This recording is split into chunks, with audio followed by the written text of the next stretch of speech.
Good evening, everybody. Are we good? Recording? Oh, it's gone. Hold on. Where did the window go? Here we go. You have to do it before we open the hearings that you missed, so yeah, it needs to happen right away. Here we go. Well, we have a quorum to open the meeting. That's what's okay. Good evening, everybody. My name is Seth Engelborg, the chair of the Nantucket Conservation Commission. This is our Thursday, October 17th, 2024 meeting of the Conservation Commission, and we are meeting in a hybrid format with some members in the room and some online. That's also true for public and representatives. So we'll start by taking a roll call attendance. Mike Miserelli? Here. RJ Turcott? Here. Joe Plandowski? Here. Tim Brain? And John Schaefer? Here. All right, great. And we have our agenda today. As far as I know, there's only one continuance, and that is 15 Cliff Road, SE 483808, which is continued until November 7th, 2024. With that, unless there's any last minute continuances that I don't know of from the staff, we'll take a motion to approve the agenda. So moved. Is there a second? Thank you, Joe. By roll call vote, Mike Miserelli, Aye. RJ Turcott, Aye. Joe Plandowski, Aye. Tim Brain, Aye. John Schaefer, Aye. and Seth Engelborg votes aye. And that will move us on to our first item on the agenda, which is public meeting, public comment. And this is for items not being heard on the agenda today. Just before we do that, we have our last commissioner, Linda Williams, who has just arrived at 5:02. So please mark that for the record. I have a quick comment. Just want to let you know, Tim did complete that read-in form. Thank you. So I have that on file now. Okay, thank you. So, if you have a public comment for items not on the agenda, what we're going to do is we're going to take any public comments from people physically in the room first, and then we're going to go to Zoom after. Just as a reminder, make sure that we're speaking through the chair, raising your hand if you have a question, and limiting any crosstalk. We want to run an effective meeting today. So any members of the public physically present in person wish to comment? Seeing none, we're going to go to Zoom, and I do see one person, at least online, Burton Balkine, if we could bring him over. Good evening. If you could identify yourself for the record and say who, if anybody, you're representing, and then say your piece. Go for it. My name is Burton Balkine. On this comment, I'm just representing myself. I had submitted to staff some pictures of some snow fencing on the beach, and I was wondering through you, Mr. Chair, if it's possible to find out. I just wanted to find out if indeed it was a something that needed to be looked into more, or it was something that was permitted and fine. But if it's not permitted now, I understand and we can move on. Thank you. Generally, it's been our policy not to engage in substantive answering, but in order to get you the correct response needed, what is the address of the property that you're talking about? I believe the property was New Jersey Ave, and I think one of the staff members should know what I'm talking about. Okay, thank you, Spruce. We'll follow up with the staff and see if additional comment is required. Yes, Will, go ahead.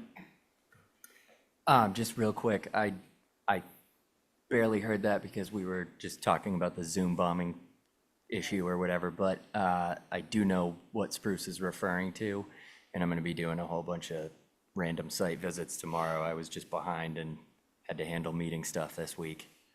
So I'll be checking in with you tomorrow, Spruce. I have a couple like that. Thank you. I appreciate that, Will. Thank you. Anyone else on Zoom wishing to make a public comment?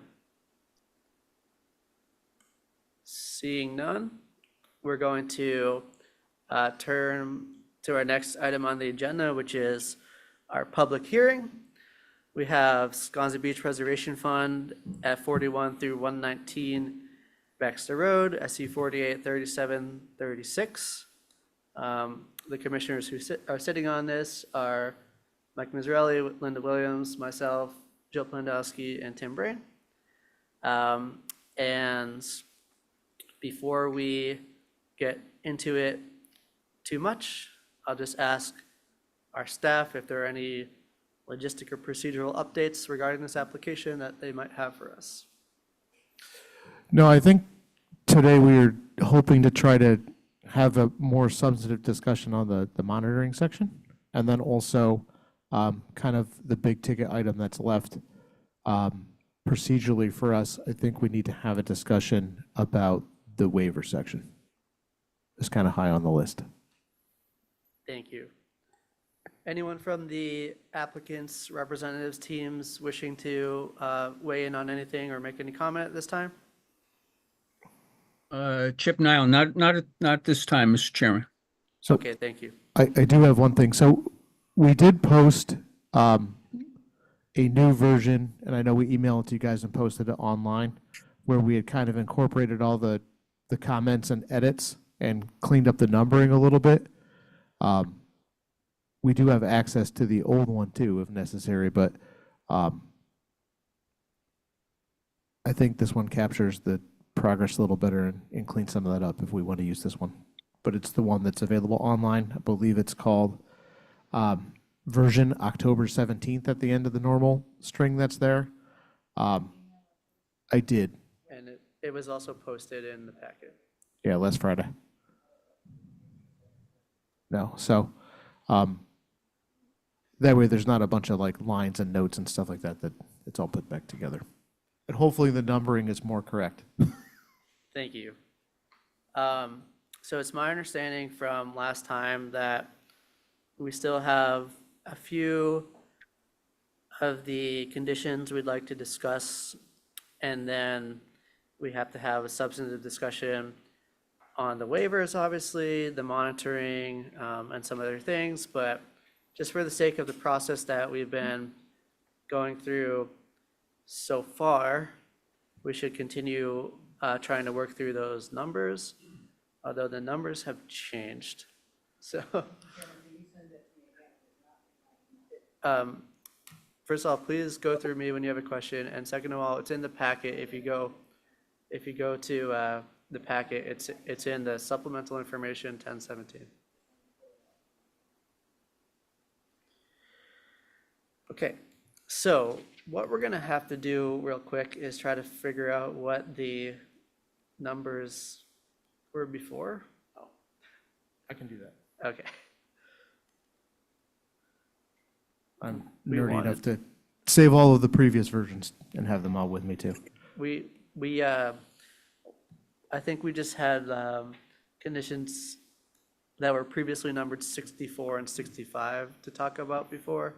Okay, so I'll just, for those, 64 is the failure criteria, Okay, and 65 is what happens if they meet the failure criteria. okay, thank you. And just as a reminder, as always, especially because there's been a lot of changes, if we get to the end here, and anyone wants to go back, whether it be a commissioner, a public, or a representative from the applicant, and talk about something, we'll have an option. But yes, Linda, I see your hand. Yes, I'm working on it, trying to do two things at once. So we're going to start with what's now numbered condition 70 related to the failure criteria laid out. There is criteria A through F. Some of these are very similar to, or actually there's now, no, that's not true anymore. There's now criteria A through J, so that needs to be updated. But some of these are similar to what had existed in SC 48, 28, 24. Some of these are new. So what we're gonna do is go through each of the letters, I think, and have probably a distinct discussion about each letter if warranted. So we're on new 70 now. So Will, can you monitor the Zoom while I do this? So on 70A, actually yeah, we want to talk about 70 general, the first paragraph. And then on 70A, if you wish to talk about that, please raise your hand on Zoom or in person. Okay, 70B, the shoreline monitoring. 70C. Okay. Yes, Joe, I see you. 70D, this is related to the, yes, okay, D. That's related to the loss in updrift or downdrift breaches. 70E, related to beach width in front of the bank. Okay.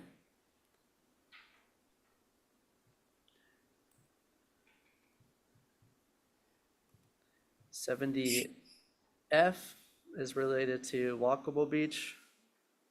I want to talk about F. Yes, yeah, we have it. I also want to talk about it.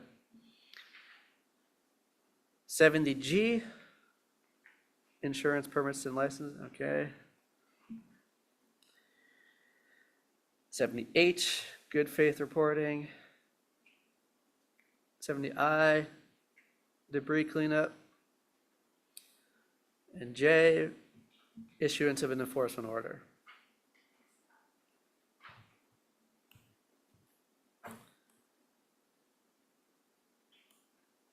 So we're going to be talking about C, D, F, and G. If there's a different letter that you want to talk about, please raise your hand now.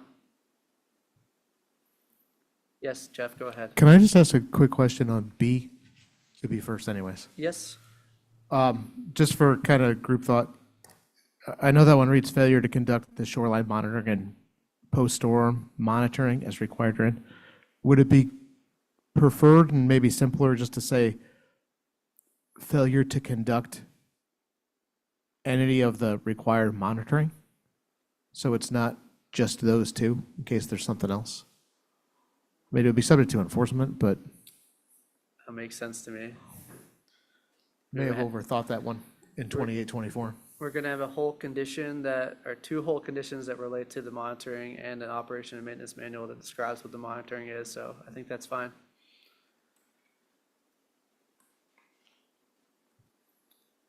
Okay. On the main paragraph of 70, does anyone have any concerns, questions, comments about the main paragraph there? Just indicating what a failure criteria is. Seeing none, we're going to, yes, Doug Rose, somebody bring him over. Doug, if you could introduce yourself for the record, anyone who you may represent, and then say your comment. Please go ahead. Thank you, Seth. My comments were not focused on number 70, the main paragraph. It was on a couple of the other items underneath that. Sorry if there was confusion there. I just raised my hand once and didn't take it down.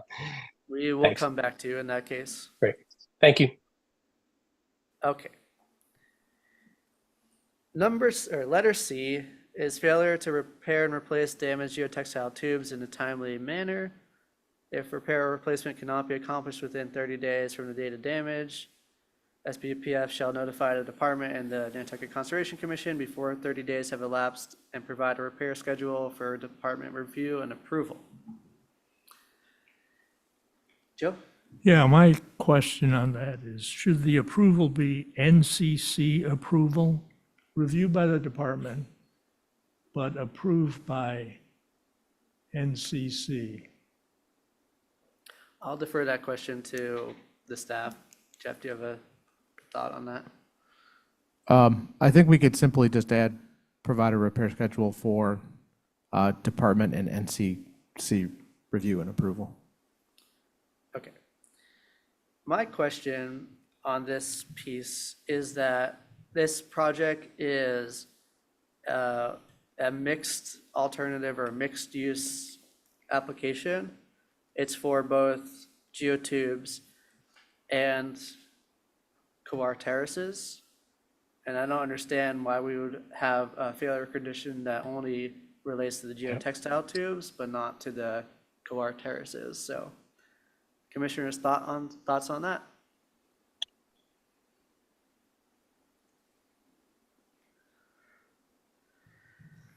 Does it depend on whether the terraces are CESs or not CESs?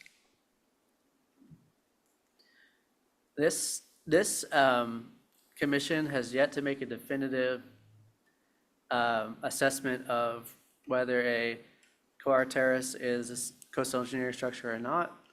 The only way we're going to do this is through the issuance of either this order or the next order on the agenda. Other than that, it's just really our opinion at this point, or our, not opinion, but our reading of the regulation. So if we plan to issue this indicating that the couloir terraces are a CES, which I think we are planning to do, or else we wouldn't have gone through the whole process of requiring the waivers, and we should have the condition reflect both types of structures. Jeff, do you have thoughts on that? I do. I 100% agree, and I apologize for not including those in. I think it should be failure to repair and replace damaged geotextile tubes or installed core in a timely manner. I think that would be fine. Thank you. Yes, Mike, go ahead. We did, I see your point, and we did have them, I believe, written into the finding section that it was a CES. I read it earlier. I just can't put my hand on it now, but if it has to move to that section, then that's Yeah. fine too. Yeah, thank you. I mean, we did write that in. We did have a discussion. It's in the record, but until we actually issue this order, it's not official at that point. Yes, Dr. Dunk, I see your hand. Please introduce yourself for the record and say your comment. Yes, Dwight Dunk with Epsilon Associates, representing the one of the applicants, SBPF. And just a question that I have in C in some of these other sections. When it refers to the department, is that referring to the Nantucket Natural Resource Department, or is that referring to the Department of Environmental Protection? I think that should just be clarified, or maybe just shall notify the NCC. Thank you, Dr. Dunk. It's my assessment that it's talking about the DEP, but staff, is that true? Yeah, usually when we write the department like that, that's in reference to the DEP. We do have in our Nantucket wetlands regulations, the definition of department does say Department of Environmental Protection, but for the sake of good permitting, let's just spell it out, at least in the first time in the permit, and then we could use an acronym after we've said it the first time.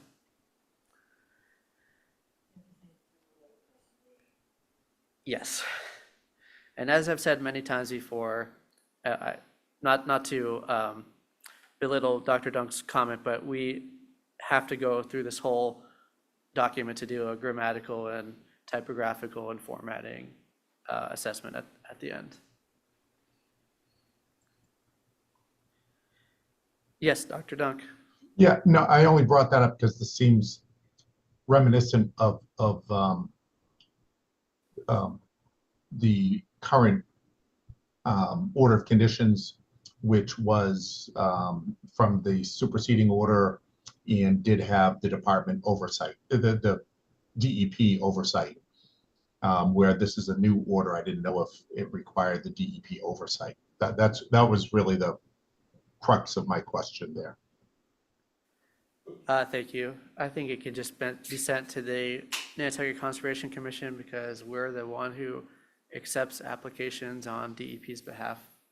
That's how this whole process works.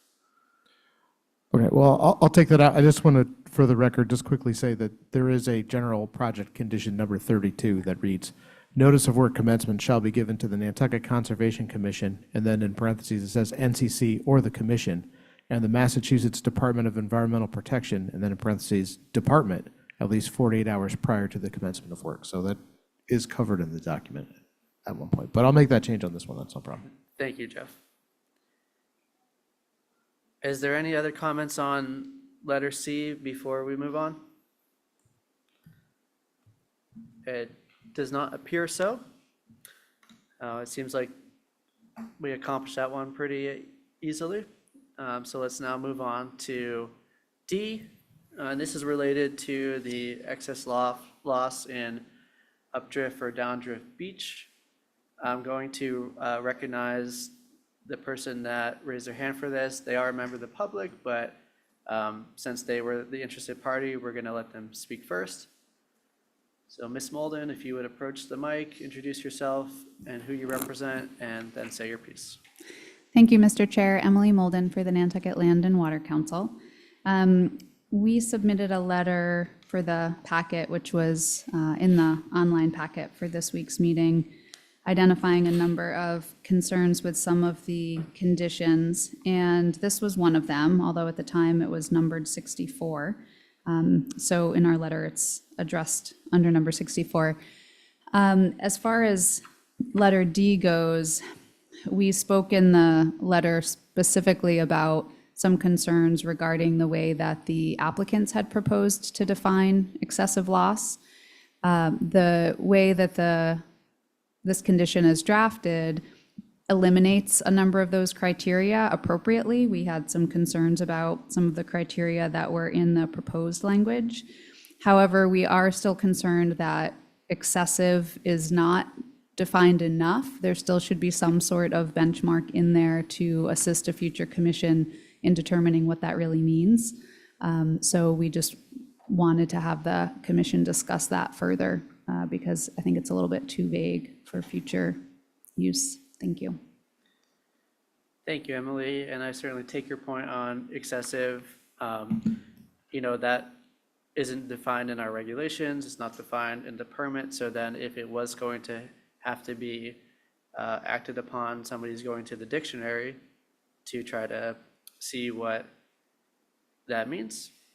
And in some cases that is good, in some cases not so much. So it might be interesting to look at better defining that. Commissioners, any questions or comments on what Emily specifically said? I agree with her. The thing that bothered me Joe, just about, remember to raise your hand. Just raise your hand. Yeah, go ahead. the thing that disturbed me was the word excessive. I'm looking for something more objective. For example, like a ratio between updrift and downdrift, or something that makes it so that we're not sitting on either side of the table arguing about what excessive really means. Is it 10% more, 10% less, or is it 90% more, 90% less? Okay, thank you. Linda, yes, go ahead. Mike? Thank you, Mr. Chair. I'll go along with all that on excessive. And then maybe or maybe not is the right spot for this, but when we're talking about updrift or downdrift beach, how far are we go? How far does it go? I've heard suggestions to go all the way to Great Point. And I don't know if that's the right section for it, but perhaps we'll address that as well. So here is where permitting bodies have oversight. If we say nothing in terms of linear distance, then we are accepting the cross-section or the beach monitoring program that has been proposed in the notice of intent and also that has historically happened, and using the metrics that they've been using in the past to define where the terminus of updrift and downdrift is. If for some reason we think that it should be a different measure, whether that's shorter or longer, we could certainly create a condition that describes that. But I'll remind you, we do need to have a reason for that. We can't just arbitrarily say, I think you should go all the way from Low Beach to Great Point because that seems nice. There has to be a reason in our regulations that doing that type of monitoring would protect a performance standard of a protected interest. So certainly that discussion is able to happen. And if you think that the linear distances proposed in the notice of intent are for some reason not correct, but you'd have to back it up with data and statistics to prove that. Yes, Linda, go ahead.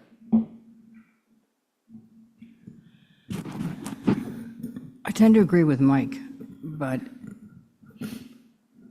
should we reiterate, just for clarity's sake, in this section, what they have in the NOI? For the layperson who's not necessarily going to go back to the NOI to see what that distance is or how we defined it? Would that not make it easier? The more, again, I'll go back to the fact that a layperson's going to read this document and have no clue where some of this stuff came from. We I know certainly can. If that makes the commission feel better about the condition, that's just a matter of copy and paste, honestly, we certainly can. Or if people want to entertain a discussion of different lengths, we certainly can as well. I do see several attendees raising their hand on Zoom, and we will recognize you. But before we do that, I'm just going to make a note to the staff that it seems like definitely the commissioners want some discussion related to what excessive means. So if you could look into that and maybe find examples from other communities or other projects, that would be good. And other than that, I think we'll go to the public for now. All right, so the order I see is Dennis Murphy first. So Dennis, please, or someone please bring him over. Dennis, please introduce yourself and who you represent, and then feel free to make your comment. I need to switch chairs. Somebody's racked this chair up. Okay. Thank you, Mr. Chairman and members of the commission. Dennis Murphy from Hill Law on behalf of the Green Hill family. I wanted to point out, as the commission was talking about this, that some of those questions you were asking are addressed by our expert, Dr. Kriebel, who submitted a pretty lengthy report on the updrift and downdrift impacts. And we didn't bring him here tonight. You may recall that the next item is E. He did actually do a PowerPoint for the commission on the loss of the front beach, but I don't think we ever got him to present his findings on the updrift or downdrift impacts. And if that's of interest to the commission, I'd be happy to bring him back for a future meeting. If not, then I'd ask you all to just review his report on this issue, because in my reading of it, you do want to study the area that affects the Green Hill property, at least that far north, up to Seicha Pond. I think you do want to go as far south as where there's been impacts on the accretive side. And like I said, I'd be happy to bring Dr. Kriebel back to a future meeting if that's of interest. Thank you. Thank you, Mr. Murphy. Commissioners, if you're interested, And hearing Dr. Kriebel make that presentation, please raise your hand. Otherwise, we'll just go back to the packet and read his submission. So if you're interested, please raise your hand. Okay. Thank you, Mr. Murphy. I think we're all going to review the packet on our own. Thank you. So that will bring us to our next public commenter, Doug Rose. If you could bring Doug over. Thank you. I think I'm on. Yep, we hear can you hear me? Yes. Okay, good. Thank you. Please say if you're representing anybody, introduce yourself, and then say your piece. Thank you. Doug Rose, not representing anyone, a member of the public. Thank you. My initial observation on D was merely that it might be simplified by eliminating the phrase that may be attributable to the project. My reasoning there is that that's always going to be a subject of debate. And, it's never a clear black and white. So I think it might be helpful to just figure out what excessive loss really constitutes to the point that everyone else is making. And not try to add an extra burden, which is to suggest that, well, there may be excessive loss, but it's not attributable to the project. That's a judgment call that I think only the Concom should be making. That would be my comment. Thank you. Thank you, Doug. We're going to go next to Trey Ruthven. Please identify yourself for the record and anyone who you may represent, and then say your piece. Thank you, Mr. Chairman. Trey Ruthven for Nantucket Land and Water Council. I just wanted to echo that you and Mrs. Williams had very different criteria on distance. You were mentioning the monitoring transects overall as a distance, while if we refer back to the NOI, the distance is 500 feet. 500 feet is far too short for a monitoring distance to look at for impacts from the project and what the structures have done. Mr. Ruthven, you guys speak up. We can't really hear you at all. Oh, I apologize. My point was that the distances that you and Mrs. Williams were referring to, you were talking about the monitoring transects as the distance we would be looking at overall, while the NOI, which Mrs. Williams referred to, was 500 feet updrift and downdrift the project. So the distances for looking at the criteria are drastically different between those two. 500 feet is it's entirely short relative to coastal engineering standards about a footprint of a project once it goes in, the strapping littoral drift. So I would suggest going to something more realistic, like actually using all the monitoring transects that we have been and that we have data for the last 30 years. So that actually builds a good data set to actually look if this project will or will not have an impact. Thank you, Mr. Ruthven. It was a little bit hard to hear, but I think the main point is that 500 feet may not be a reasonable distance given the project size. So let's see. Dr. Dunk, do you wish to weigh in? Yes, can you hear me? I had a technical glitch, so I'm just wondering if you can hear me. I can hear you, yes. Thank you. Yes, as for the applicants, we did not raise our hand on this one as written. The prior commenters did mention that we had identified a length. We did not bring that up here.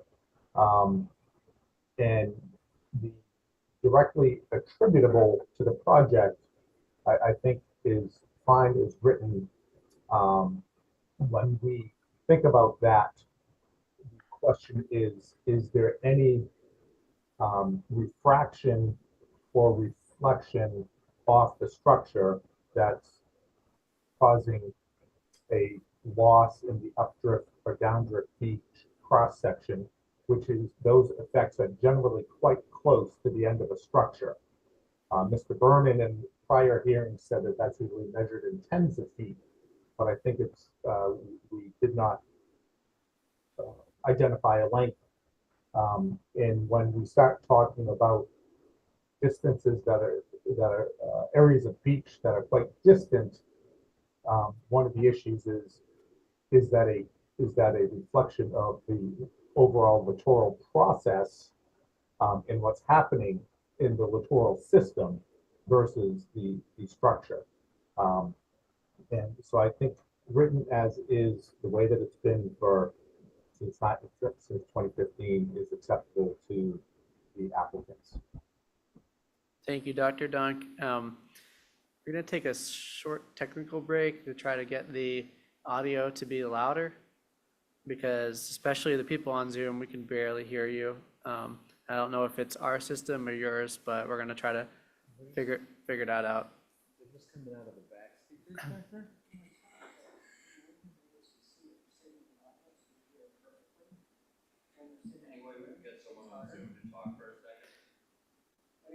Dr. Dunk, would you be willing to be our test subject? Could you just say something?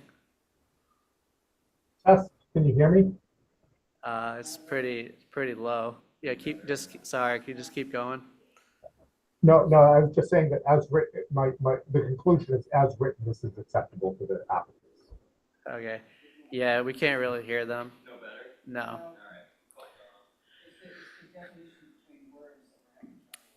So we're gonna get NCTV on it. That's the only thing we can do for now. I was able to hear most of your comments, but I'm just gonna say in the meantime, if you're on Zoom, really we're gonna have to use outdoor voices today, so. I wonder if someone turned on their. Yeah. I think the feedback they made of issues with the mics.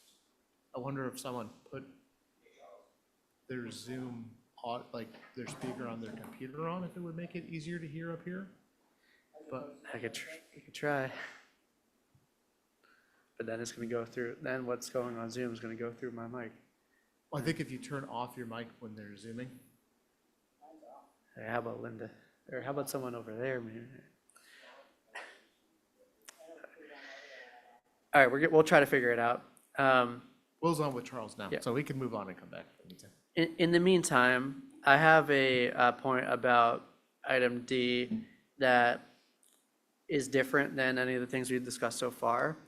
And it's just a quick footnote to keep in mind. So in the second sentence here, we say if the quarterly monitoring program identifies.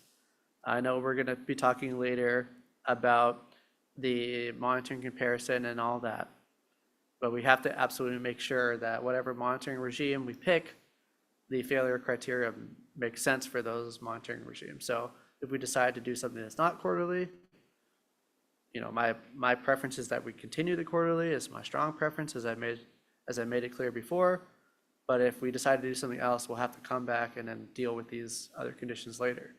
Just like we're going to have to come back to some of these other ones, depending on how we define beach width and all sorts of stuff like that.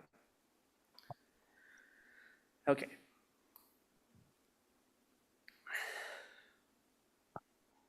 Mr. Nyland, I see you raise your hand. If you could talk real loud for us, that would be great. And slowly. Thank you very much. Just two quick items. First, to address your issue with quarterly, all you need to do is replace that with required, and then that should cover what you're looking for. Second, I'm concerned about the reference to taking out the language that suggests it not be attributable to the project. This failure criteria has to do with this project. If it's not attributable to the project, then it's not a failure. So that needs to remain in. Dwight handled that, but as a lawyer, I think it's very critical that that language remains in. Thank you, Mr. Nyland. I think the discussion wasn't about removing that. I think it was just about the wording. Obviously, if there are impacts that aren't related to this project that cause updrift and downdrift beach, that's entirely unrelated to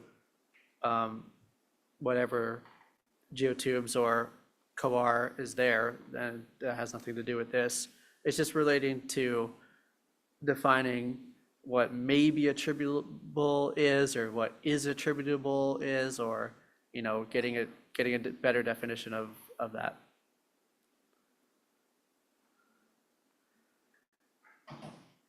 All right. So anyone else wishing to weigh in on letter D at this point? Okay. We will now move on to item E. Yeah, we have E, which is the failure to maintain adequate beach width in front of the bank. Doug Rose, would you like to say an introductory piece on this, as you're the one who wanted to talk about it? Thank you, Chair. Yes, you've heard me speak about this one before. I don't know quite how to add anything to what I've said before, other than to say I do think E is redundant with F to some degree, and it's also at just face value, it's nonsensical. So I guess it's just a question mark for me as to what's the value of having a failure criterion that can never be reached. And I would love it if an engineer could actually answer that question for me, because I've yet to hear anyone speak to that. Thank you. Thank you, Mr. Rose. Anyone else wishing to speak on this? I have a comment, but I'll see it too. Yes, Mike, go ahead. Thank you, Mr. Chair. I guess my comment on it is perhaps we could find a way to expand the language slightly. So I'm just going to read it to play it through in my head, and so I can express what I'm thinking about. Failure to maintain adequate beach width in front of the bank if the beach in the project area erodes so that the position of mean high water migrates landward to the seaward edge of the second tier of the geotextile tubes for any 2 consecutive quarterly surveys, then within 30 days completion of this second quarterly SPF notice to the department. It just is. It seems a little confusing the way it's written, and there's also, if we had 2 storms during that period where the water was up but down most of the other time, and like how is that? How are we like quarterly assessing that? Would it have to be like fully up to the second tier every day? So thank you, Mike. And I have some similar concerns. I've read this condition a lot of times, and it's very confusing. And getting back to what Linda was saying earlier about somebody, layperson from the member of the public trying to read this, they're not going to have any idea what it means. There's some things to note here that are important. So the second tier of geotubes is the first tier that's on the beach profile. The first tier is actually under the elevation of the beach. But I don't know if that is clear in what our wording say. And then, having this tied to the quarterly surveys, then you're having to wait. So, you do the survey and then you do the next survey, but you don't have to submit that report immediately after you do the survey. You're still then compiling the report and getting the data and doing the analysis. So there's a potential that it could be like a year. We have 6 months of the surveys, and then let's say 3 to 6 months until the report is actually submitted, until this commission even knows about the failure. And I understand why this was written like this, and I understand why it was like this in the previous permit. I just think it's unnecessarily confusing, and I think there's a much easier way to do this. And I think if we just, and I mentioned this before, I think if we just adopt a linear distance that the beach profile or the beach width is less than for a certain number of days, and we monitor it that way, it makes way more sense. And we can have a discussion on what the appropriate width is, what the appropriate amount of days is. I'm open to all of those, how we're monitoring that. I'm open to all that conversation. I think it's a lot easier for anybody, whether it be our staff, a public, a commissioner, the applicant, whatever, to go out with a tape and measure the beach than to wait for the whole survey report to go forward. So I think there's a much easier way to do this personally, but that's just me. Commissioners comment? Anybody? Mike, go ahead. I'm in agreement with that, just a way to simplify it. And, linear distances have worked well for my brain so far. Dr. Dunk, I see you, but before we do so, any other commissioners? Tim? Yeah, go ahead. Yeah, I tend to agree too, but who does the measuring and on what schedule, or is that to be determined, I guess? So it's up for us to decide. It's up for us to decide any of how the monitoring works, really. We have, in this permit already, we have work logs being required, quarterly work logs. So people are already out at the beach doing other information, taking pictures, whatever.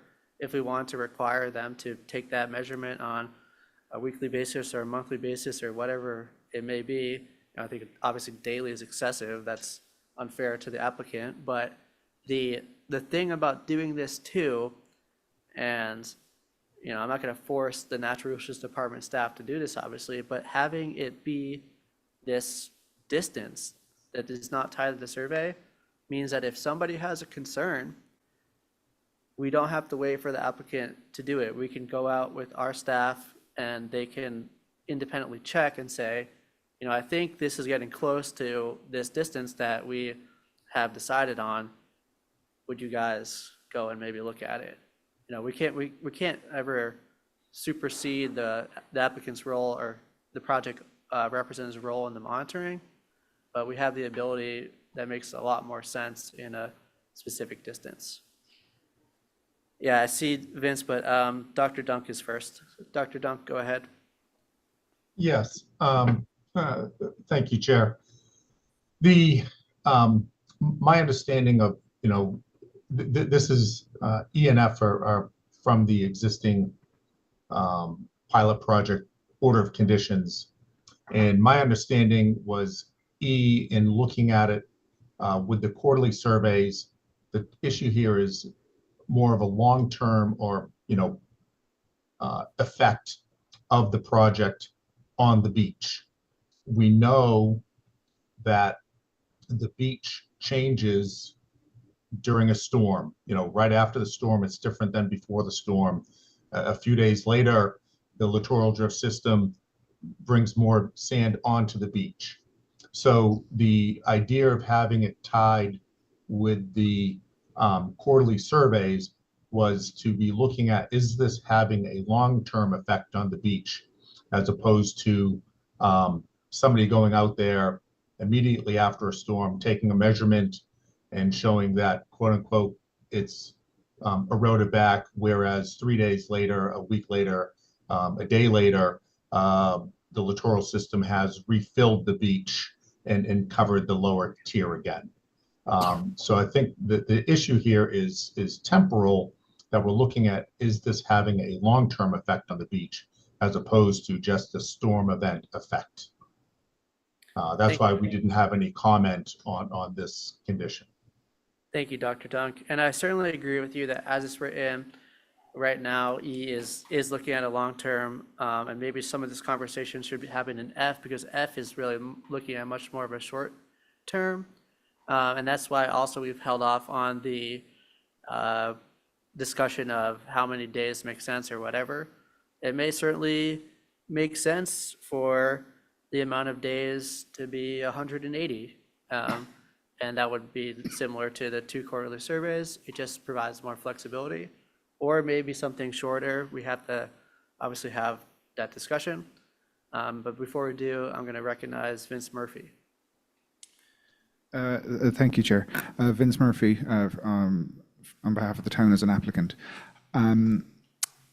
Just on the thought of who might go and do this measuring, I would recommend that potentially an independent third party be contracted in on behalf of SPPF or whoever to undertake this, but have the independent aspect to it. that would not burden the town staff rather than having us go out there very regularly to undertake these measurements, but and increase the independent factor. I also do worry exactly about what Dr. Dunk was saying, that we would have people going out because there's a lot of interest in this project. We have volunteers and members of the public who regularly go take photographs and submit information to the Natural Resources Department with a request to forward to the Conservation Commission. And I do fear that you would be inundated with volunteer data.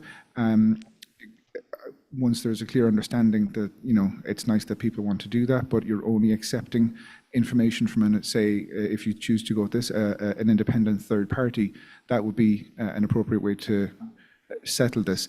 Then my last point is, if you do have a set distance, like any good part of a bell curve, I would also like some margin of error either end, so that to have it cumulatively assessed and cumulative change over time, not individual reportings be part of it. Thank you.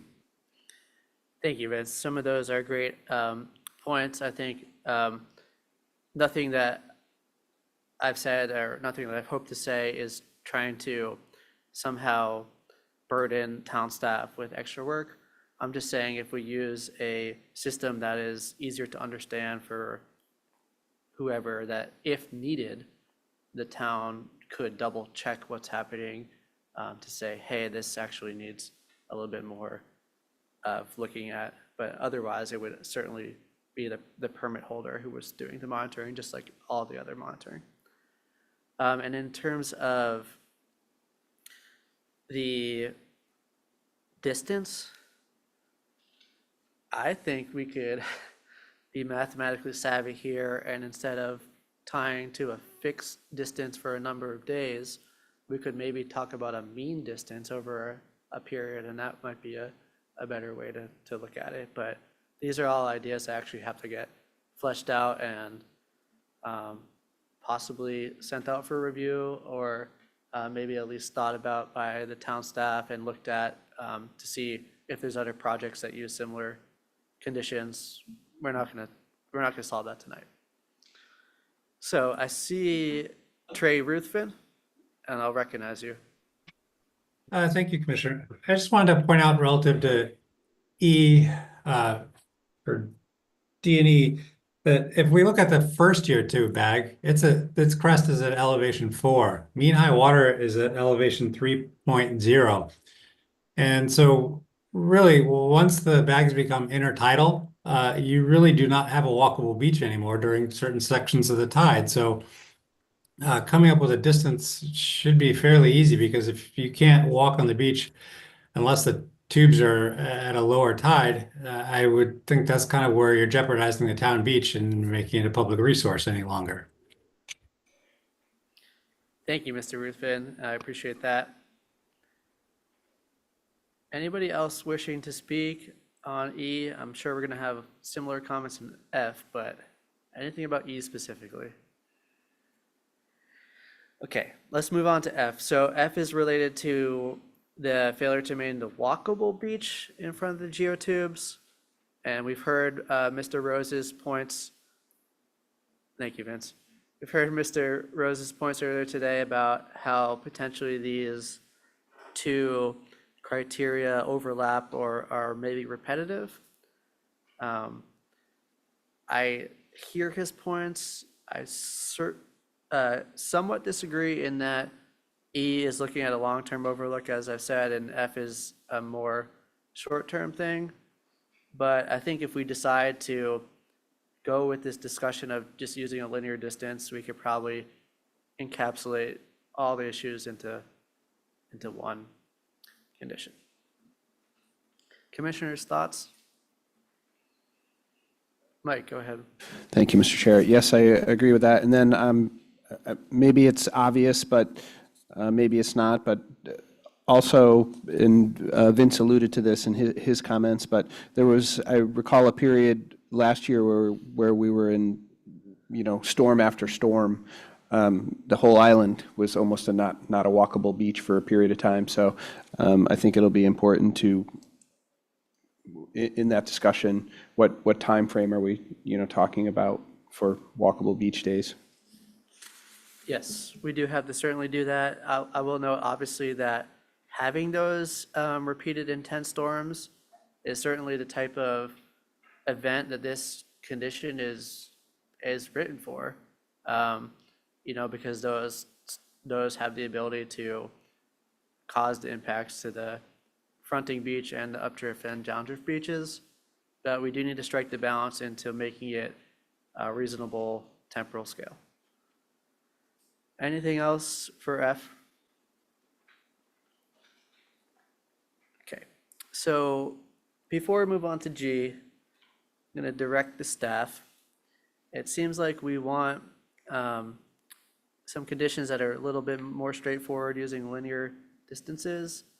And I'm going to ask you to ask around to MACC, DEP reviewers, anybody who else, engineers who we're associated with, for some assessments of this that are not biased.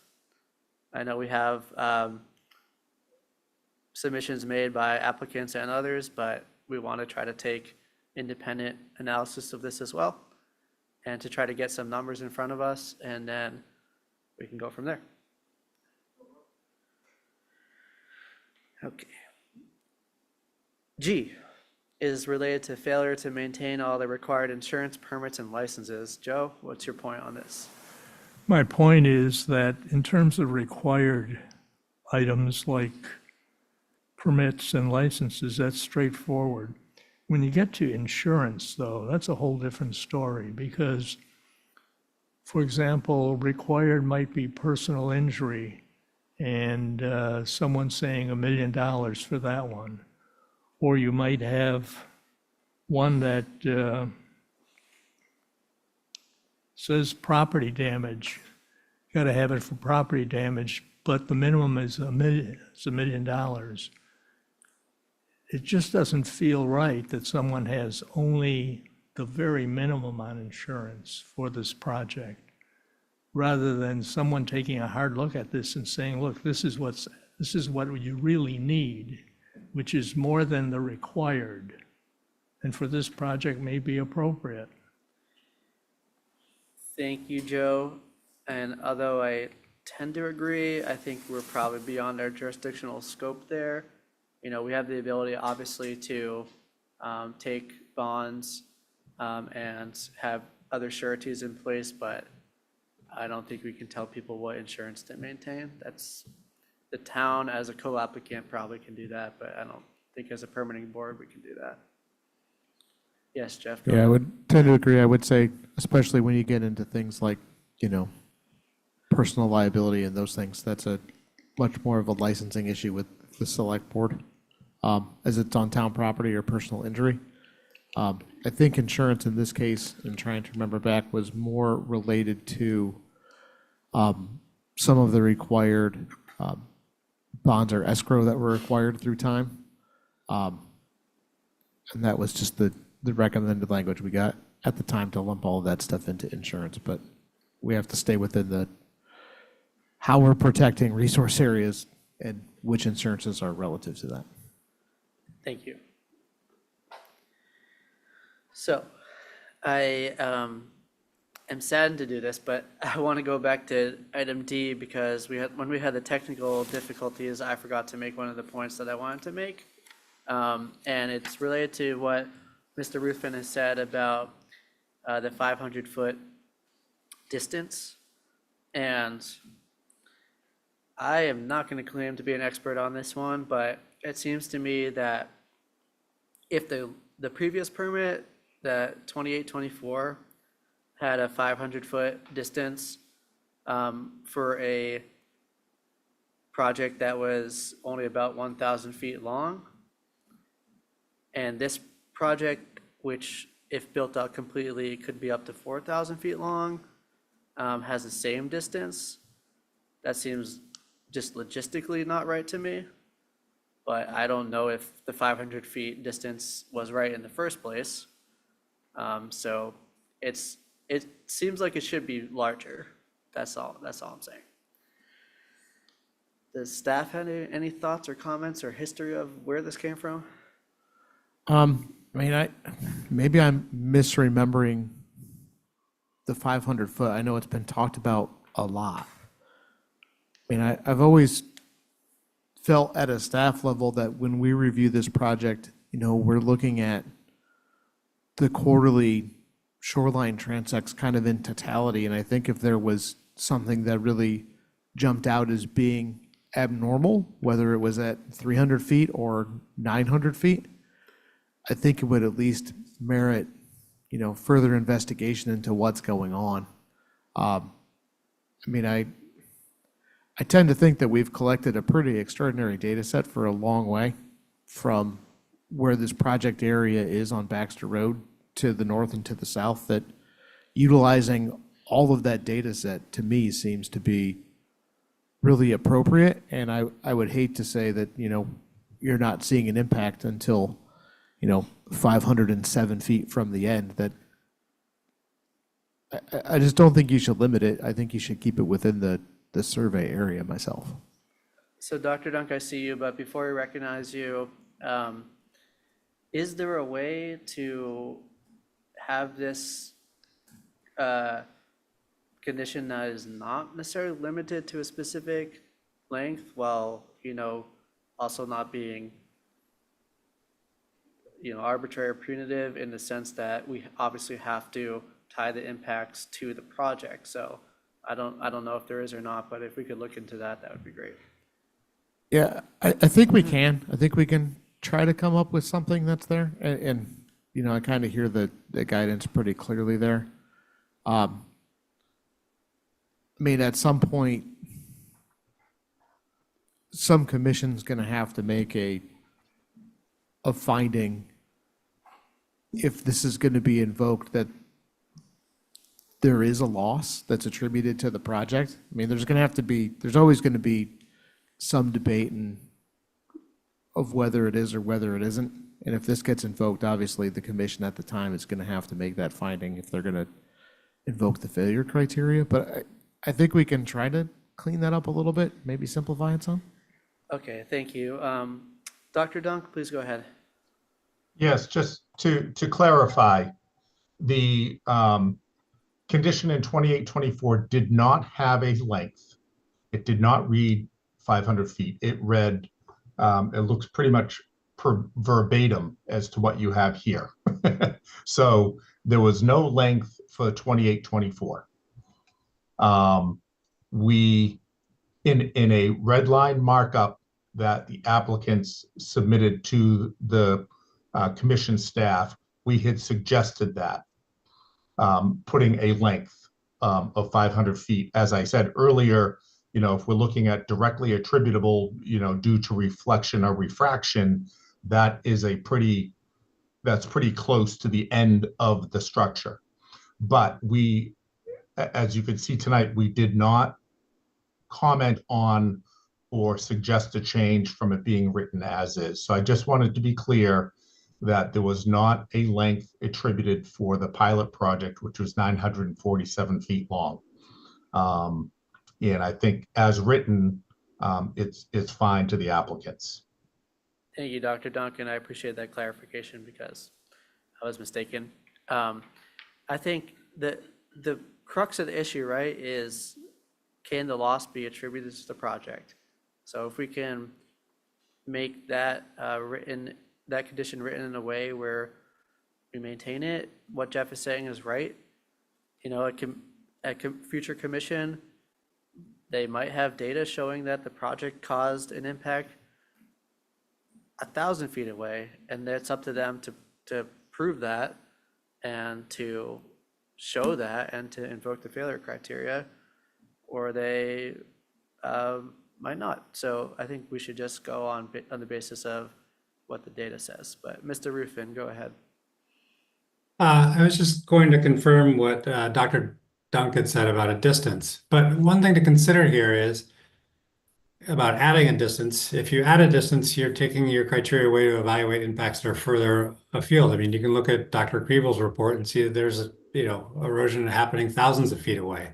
The typical coastal engineering standard for structures impact is at least 2 to 3 times the length, but often you hear out to 10 times the length. So if we start talking about a structure that is, as long as this one is proposed to be, I mean, we're out thousands of feet. So like around almost 3,000 feet. The bigger problem has when you have attributable to a project, and I mean, Jeff could comment on this, is that we've had lots of discussions about what's attributable to the project, about changes in the littoral system, sediment changes, erosion rates. And while these have gone back and forth with different ideas and different opinions, actually getting the littoral system and actually being able to identify something to 100% is not achievable in a littoral system. There's just too much noise and there's too many different dynamics going on. However, you can come to a conclusion that it is likely attributable to a structure, but it won't be 100% attributable. That's just part of the noise of doing the science involved and with the noise of what's out there. So I just wanted to share that piece. Thank you, Mr. Ruthven. I'll just say this says may be attributable, not is 100% attributable. It's not up to the commission to decide if it's 100% attributable. It's up to the commission to have a discussion and to have a majority vote that they think it may be attributable.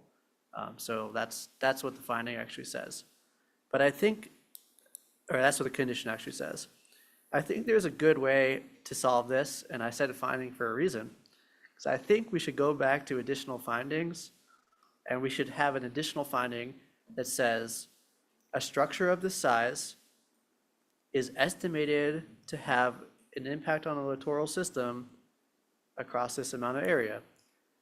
And then that's just a finding. It's not a condition. It doesn't carry any requirements. It's just a finding. And then it's up to the commission at the time that a failure may or may not happen to evaluate that failure criteria. Commissioners, thoughts on that? Yes, Linda. I think we've beaten this one to death. I agree with a lot of what you're saying, but he's already working on this particular paragraph because of the word excessive. Okay. So I think there's a lot in here that's going to be reworked for us to look at the next one. Okay, thank you. Dr. Dunk, do you have something else to add? Yes, my comment is, obviously we took off the length, and one of the issues in trying to identify a length up front in a findings, or as Mr. Ruthven gave some rules of thumb, but as we know, the littoral system extends from the top of the coastal bank out to the depth of closure, which here is probably 2,500, 3,000 feet offshore. And there are many, many, many variables there that are affecting the littoral system and therefore the sediment transport along here. The basic standard that DEP and CZM have of providing the compensatory sand to compensate for the placement of a structure in front of a coastal bank is because we're dealing with that one limited portion of the littoral system of the coastal bank and making sure that the compensatory sand or compensatory sediment is consistent with the unprotected bank, so that this type of a project, a CES, that affects one small part of the littoral system is compensated for, and therefore all of the other elements within the littoral system are functioning as they normally would, and the coastal bank is functioning as it was pre-protection. So I think leaving it the way it is and not having a defined length takes into account the fact that we have a very dynamic littoral system here, one that has probably more variables than we could ever model or figure out. And by providing the compensatory sand addresses the one element of the littoral system that we're affecting with the geotubes. So I think, this condition has served the commission well since 2013. So I think that's why we did not make any, propose any changes to it tonight. Thank you, Dr. Dunk. We hear your point, and we're gonna look at some alternative language and have that for next meeting. So that concludes this for now, at least. But we still have more conditions. So we have now what is 71. Oh, 71 is the last one, so let's at least do that. The 71 is related to the meeting of the failure criteria, what happens. Somebody wanted to speak on this when it was labeled number 65. Does anyone still wish to speak on that? Okay. All right. So we've gotten through all of them preliminarily, at least. Jeff, thank you for preparing some of the change summaries and things like that, but I think we probably should continue this hearing and move on, and next time, we'll get right into the waiver discussion and the monitoring discussion. Commissioners, do we think that is a reasonable way to move forward? Just real quickly from my end too, I'll try just for the public. I know our next regular meeting is November the 7th. I'll try to get what we discussed here at least up in draft form with, if I can find something to help source it, if there's any reference material included with it, just so everyone can see it. I'll try to get it up at least a week in advance so people can see it and send comments in at least before like the Friday before that meeting. So we'll, because I know it's important, I just want to make sure everyone has a chance to review it, but. Thank you, Jeff. Mr. Nyland, would you wish to continue till November the 7th? I would, and these are helpful. We've had some fairly substantive discussions the last couple of meetings. My concern is that an hour really doesn't do us justice. We just hit one at a time, and we've got, I don't believe we could do the waivers and the monitoring, given what the issues are for both of them within 1 hour. So I know we have to continue to the 7th, but I would ask if we could set up, and we're coming into the holiday season, and I'd like to be able to have, one longer meeting. We might be able to, wrap this thing up, Mr. Chairman. Thank you, Mr. Nyland, and I certainly take that point. We had hoped to schedule special meetings, but it seems like people's schedules on the commission are quite busy. So for now, we're going to continue to the 7th, and then we will look at alternate dates for getting a special meeting on the books after that. Yeah, if we could do one before Thanksgiving, that would be terrific. I would appreciate that, however you do your polls or whatever. So, but yes, but to answer your question, yes, we assent to a continuation to the 7th. Thank you, Mr. Nyland. This will continue. Yeah, Linda, do you have something to say? Well, we have 3 weeks between this meeting and the next one. Is it possible before we go to the 7th to schedule a meeting in between here somewhere? As opposed to waiting until the 7th or having to start at 4 o'clock on the 7th? It's possible if you want to have that discussion. I know there's a reason why we're having that 3-week break in order to accommodate for the holiday season, but it's certainly possible, so. Well, it's before we actually get into it. Jeff, do you want to? Sure. So I can say the next 2 Thursdays, and the reason why we have 3-week gap is to try to set up for Thanksgiving primarily, because we have that 21-day kind of limitation on opening hearings and doing those kinds of things. So we're a little bit bound to that cycle. But the next 2 meetings are the 24th of October, not meetings, excuse me. The next 2 Thursdays are the 24th of October or the 31st of October. Or the 7th of November. So. Yeah, I mean, sorry to cut you off, but respectfully, there's no way we're going to have something by the 24th, and Russell, we're not meeting on Halloween. I won't have. had a meeting on a Friday. What you're asking done by, I mean, I just said I'd try to get it up a week early. That would be like posting it today. And Well, that's, then do you want to go to the 4 o'clock again on the 7th? Hold on one second. Let me check my calendar. well, we got lots of, scheduling isn't subject to open meeting law. So Yes. if you guys are saying you'd like to look into it, we need to make sure like the room's available, or if there's an alternative room available. You know, like just today, we couldn't be at 4 because ZBA was in here before and they had the room from 1 to 4, and much like us, tend to run over time sometimes. So Well, the ZBA doesn't with meet it- until the 14th of November, yeah. so the 7th So, but there is may be clear. someone else, Board of Health may be Um, in, someone else could be in that time slot too. Yeah, I actually looked at this after some comments at a previous meeting, but our regulations require us to continue to a date certain. Doesn't say anything about a time. It's a date certain that is needed. So November 7th, this will continue to. Yeah, and we'll look into 4 and we can schedule that independent, and we'll work with the applicant to get that scheduled too. Yes, Mike, go ahead. Does it have to be a Thursday? I mean, could we we could possibly clear off a Tuesday or something? I know, Linda, you've got, Not Tuesdays. well, say the day. With respect, I think just getting the materials together, it would be good to have the time to do it on the 7th, and then we can continue to discuss additional dates or days after that, but this is going to continue to the 7th. So with that being said, thank you to all the applicants' representatives and members of the public and commissioners who spoke today. We always appreciate your weighing in.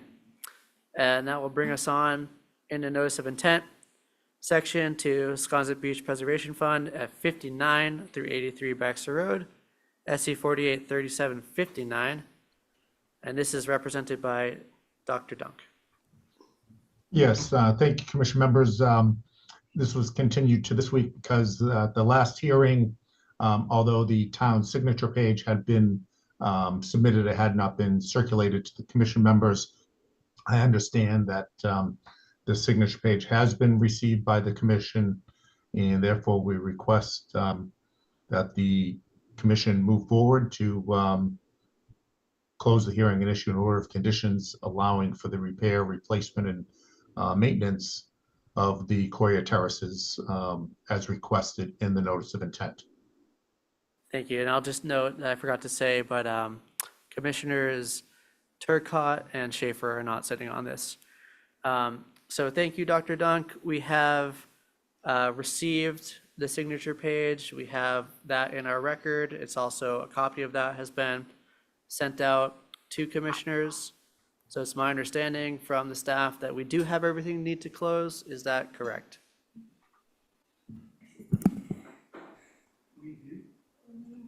We do have everything we need to close. I think, and not to be controversial here, given the fact that the next meeting is in 3 weeks, if we close, any hearing that closes tonight that doesn't have a draft order that we issue tonight, we will have to issue it at that next meeting because we run up against that 21-day deadline. I would say if it's amenable to folks, if that's the path that we wanted to go, to perhaps suggest saying, we've received everything, to maybe start, deliberating what findings or issues or conditions you guys want to see drafted in this, whether you want to see a positive order or a negative order. Make those decisions tonight, and then we at a staff level can draft that order, bring it to that next meeting, and potentially close an issue with then, or have a discussion on that order, and then make the decision from there. I always get nervous when it's the day of for issuing on something like this. Thank you, Jeff. And before we do that, we are going to take commissioners and public comment on anything that is remaining. So beyond the signature page, do commissioners have any lingering questions or comments on the merits of the application? Okay. Members of the public, any questions or comments? I see Deanne Atherton, if we could bring her over. Deanne? Thank you, Miss. if you could introduce yourself for the record and anyone who you may represent, and then you can say your piece. Thank you, Mr. Chair. Can you hear me? Yes.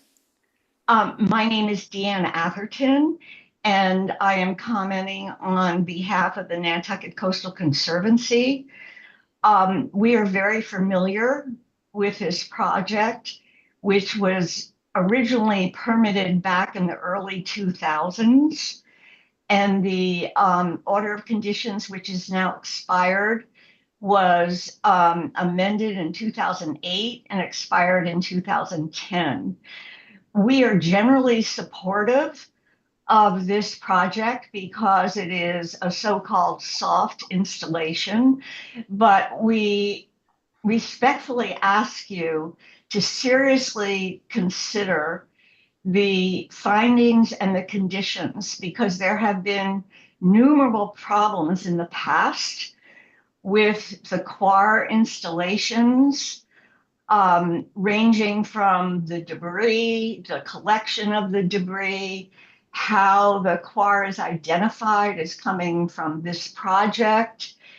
As we noted, the property owner, the project, while submitted in a single NOI, apparently is going to be maintained individually or not by each property owner. And this creates a number of problems, including what happened below 79, which was in effect obstructing a walkable beach.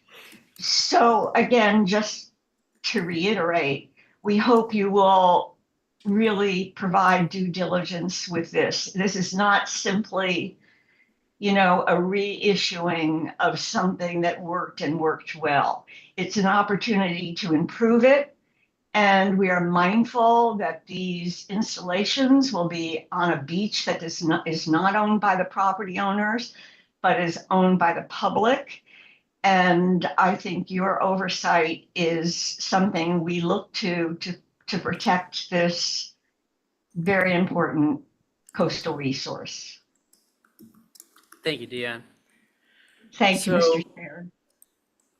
So for commissioners, so when we had the initial discussions on this hearing and also related discussions that were for the other permit before us, but I don't want to get too confusing here, we unofficially were of the opinion that a quar terrace is a coastal engineering structure under Nantucket Wetlands bylaw and regulations only. Commissioners sitting today, do you agree with that? Mike? I'm willing to go along with that if we have the ability to apply the waiver. Yes, we do. Yeah, because I thought that's where we had ended up. Yep, but I just want to confirm that. Yeah, I think that's right. Okay. So here's where the permitting is going to get really tricky. So we're going to need to approach the Wetlands Protection Act and the local bylaw potentially in a different way, because you don't receive a waiver from the act. You only receive a waiver from the bylaw or the regulations under the local bylaw. And it's of my assessment and opinion of reading the Wetlands Protection Act that these structures would not be considered a coastal engineering structure under the Wetlands Protection Act, and therefore are able to be placed because they don't trigger a performance standard, but are a coastal engineering structure under the Nantucket Wetlands regulations and do trigger the performance standard that will require a waiver. And so we have to actually now have the discussion on what waivers are applicable and if we're willing to apply the waivers to these lots based on the reality that's on site. Does that make sense, Jeff? It does. I think my one question that I would ask on it is, would you guys prefer then to issue, it, let's just say it's a positive decision, a separate local order and a separate state order? Even if it's That is my two positives or a positive and a negative, however it plays out? that's my personal preference. Okay. That's not I a know problem. we oftentimes don't do that. We oftentimes issue the permits together because just of ease of access. But I think honestly, there may be a scenario where there is a positive state order and a negative local order, or there may be a scenario where there is a positive state order and a positive local order. And just for the ease of people understanding why the waiver was applied and what it waives, it makes sense to have them separate. Yeah, I think other than that, I think your approach makes good sense. Okay, Mr. Murphy, do you wish to weigh in? Yes, Vince Murphy. A question on behalf of the town bylaw as it pertains. I don't think it mentions coastal engineering structures. I think the phrasing is something about erosion control devices. So I think that's the way it's applied per the town bylaw, not necessarily through coastal engineering structures. So just to make sure that, and get the Commission's opinion, that this will in fact need a town meeting vote as per the bylaw. Yes, this triggers the requirement for licensing needed by a town meeting, whether we deem it a coastal engineering structure or not. It doesn't say anything about coastal engineering structure. It says coastal protection. You could put fencing up on town land and you really should be getting a town meeting vote for that. People probably have done it without, but you probably should be getting a license to do that. But this discussion of coastal engineering structures is just related to our process of permitting. The licensing you're talking about, we don't have any control over that other than in the permit, we're gonna just make a finding saying that this is required, but that's it. Okay. Would commissioners like to discuss the waivers at this meeting, or would you like to see, to wait to discuss that until we have a permit in front of us to review? That's probably a better idea. Okay. Dr. Dunk, are you willing to continue to November 7th based on the discussion had today? Yes, to continue to the 7th based on the discussion and in trying to move this forward, would it be possible to have a draft order prepared for the 7th for discussion by the commission? Yes, we will absolutely have draft orders prepared by the 7th. So just to clarify from our end, and I apologize for not asking to be recognized, we will draft up from the discussion we just had a state order and a local order. They'll probably mirror each other for a lot of the things that are in there, but we'll have two separate, and we'll clearly mark them so they're obvious for which one is which. But I just want to make sure that that's everyone's expectation, is that there's two positive orders, one state and one local. Obviously, if we go down not wanting to permit it and issue a negative, we can draft one of those two. That's not a heavy lift, but we have to at least go through the exercise of attempting to permit it, so we'll draft the two separate ones. Yeah, I personally don't foresee any scenario where a negative state order would come into effect here, but based on the discussion of the commission's waiver discussion, there could be a discussion of a negative local order, or there may not be. But let's get the positive order in front of us to discuss, and then should such negative order be required, then we'll draft that if needed. No problem. So this will continue until November 7th. All right. We now have Chiaffi at 5 Crow's Nest Way, SC 48 3803. John, you're sitting on this, right? Yes, I am. But not Commissioner Turcott.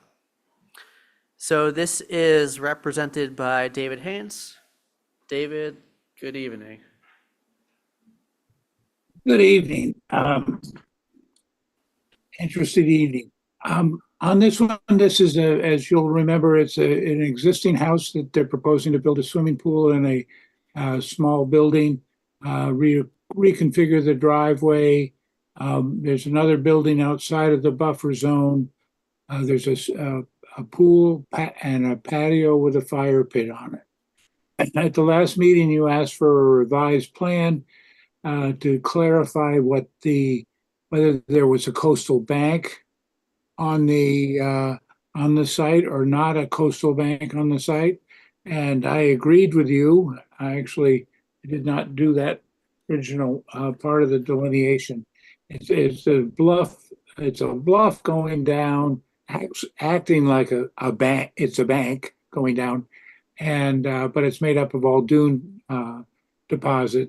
So you can't have a bank on the front side of a coastal dune. So we've eliminated the coastal bank and incorporated that into the coastal dune, which goes from the top of the beach and all the way back to the edge of the sand. The coastal dune delineation that was shown on here is the one we originally proposed. As we discussed last time, it's where there's less than 1 foot of sand, which is the rule of thumb, and it's a change in the vegetation from dune vegetation to non-dune vegetation. There's topsoil developed in that area, and so we feel that that is an accurate coastal dune delineation. We discussed this last time. Did not get a definitive answer, but there was more concern about the coastal bank, I thought, at that point. But so that would be, that is basically what we're offering on this one. As I also said last time, there had been concern about the plantings. The HDC plan that went in does show plantings. It doesn't say what they are, but it did state that they will be native. We are happy to provide a list. If you have any questions, I would be happy to answer. Thank you, Mr. Haynes. Members of the commission, any questions or comments? Yes, Linda? I know I had some issues with this the last time. I'm still having an issue, maybe it's minor, but I'm still having an issue with this fire pit inside the 50. And I know we had an argument the last time as to where the 25 was, where the 50 was, where the 100 is. But you've got another proposed structure inside the 100. You've got a pool, in-ground pool. This is a really sensitive area out there inside the 100, with the fire pits inside the 50, between the 25 and the 50. I don't see why that has to exist at all, personally. There's a lot of stuff going on this property besides redirecting the driveways and putting another building over there and proposed structure down here in the front. I've been out to Crow's Nest. It's a tricky site. So thank you, Linda. And David, I see you, but just to clarify your question, is your opinion then that this fire pit consists of a structure? It depends, having dealt with a lot of these fire pits. Mike's probably speak to it also. Some of them can be, this is a pretty big diameter. There are no dimensions on this thing, but given the size of the pool, and I don't see dimensions on the pool, it's a very sizable, well, we've talked about this before when we were talking about edging on driveways, just a simple edging. That's considered a structure for our purposes. These things can be 48 inches high. They can be 48 inches round width. This looks wider than that. And these are embedded in the ground. This isn't something I can just pick up and move around the yard. These are structures. If we're talking about just having, a Belgian block edge on a driveway, because that was one of the first things I ever sat on, and I was curious as to why that's a structure, if you remember. And I was told that under the Concom, though not on the building code, that is a structure. This is a structure. No, I see you, but, so, thank you, Linda. And if you look carefully at the plan, the actual area that's inside of the 50-foot buffer line is just the dry laid stones that surround the fire pit. The actual circle of the fire pit is outside, but However, Mr. Haynes will let you go. let me finish, let me just finish that Okay, then. quickly. Because they're not ground laid. These are elevated. The fire pit circle is, because I built many of them, is in the middle, but the walls can be this tall. Okay. And that 4 feet wide, so it's not, Thank that you, isn't Lin- flat. Thank you, That's Linda. a wall. Mr. Haynes, would you wish to speak to that? Any design specifications you have for the fire pit?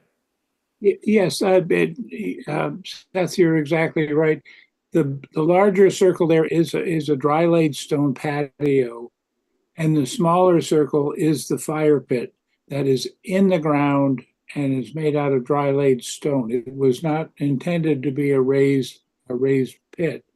It was intended to be in the ground and dry laid, so it would not be considered a structure, as the patio isn't either. And it is also just outside, that fire pit is outside of 50. Outside of, Will you confirm for the record that the dry laid patio stones around the pit are at grade?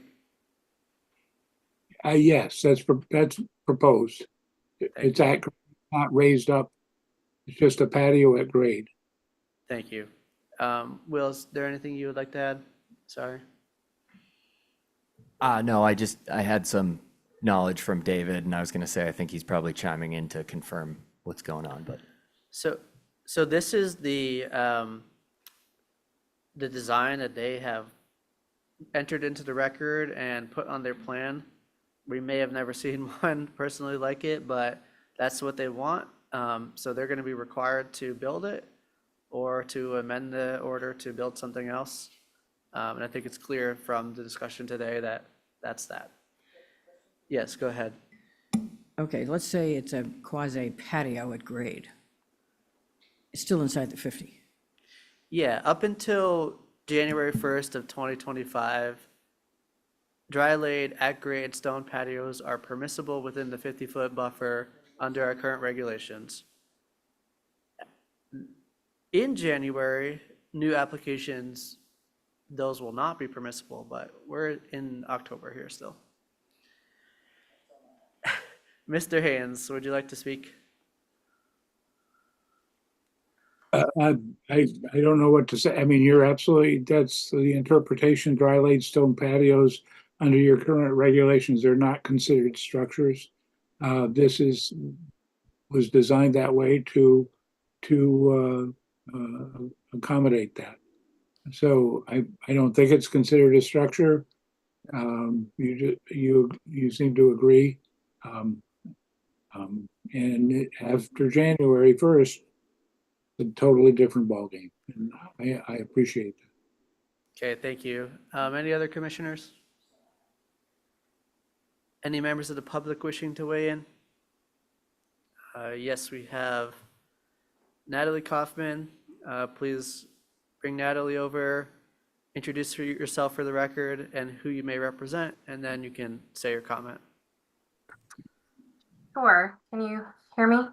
Yes. Great. So my name is Natalie Kaufman. I am counsel speaking on behalf of abutters at 7 and 8 Crow's Nest Way.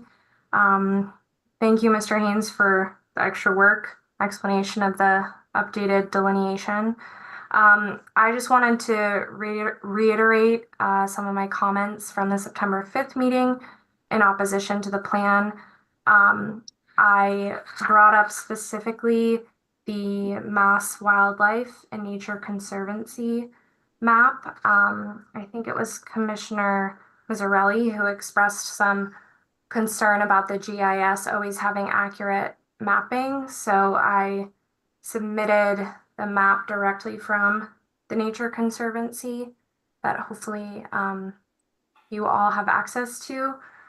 And just to note that, I mean, I'll wait for you to pull it up. Will, do you know what she's referencing?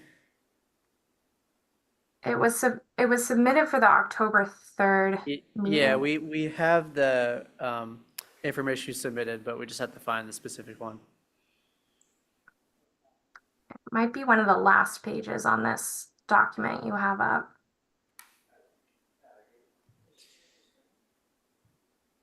Ms. Kaufman, if you'd wish to instead share your screen, that's an alternative. Okay. Or if Actually, not, we can look. Yes, Will, go ahead. Natalie, sorry, if you accept that promotion to panelist, you can share your screen. I think you might be able to get it faster than I can.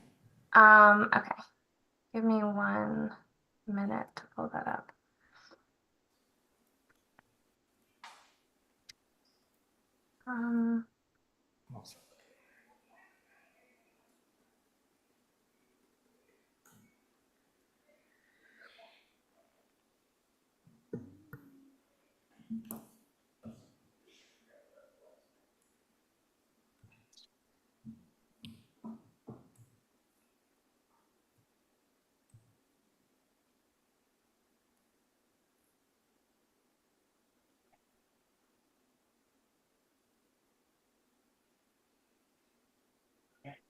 I might have that right here, actually, or nope.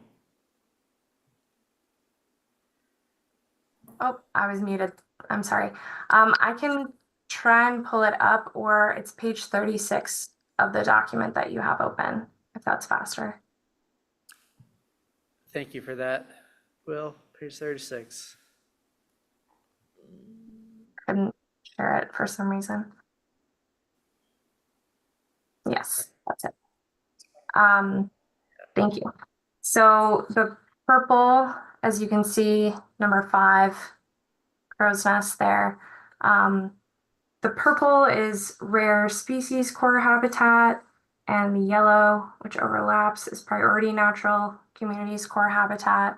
And as I mentioned last time, this delineation pretty much directly comports to the natural vegetation that exists compared to the aerial photographs, which is why number 3 next door, almost the entire property is natural vegetation, and that's why that's in that whole area.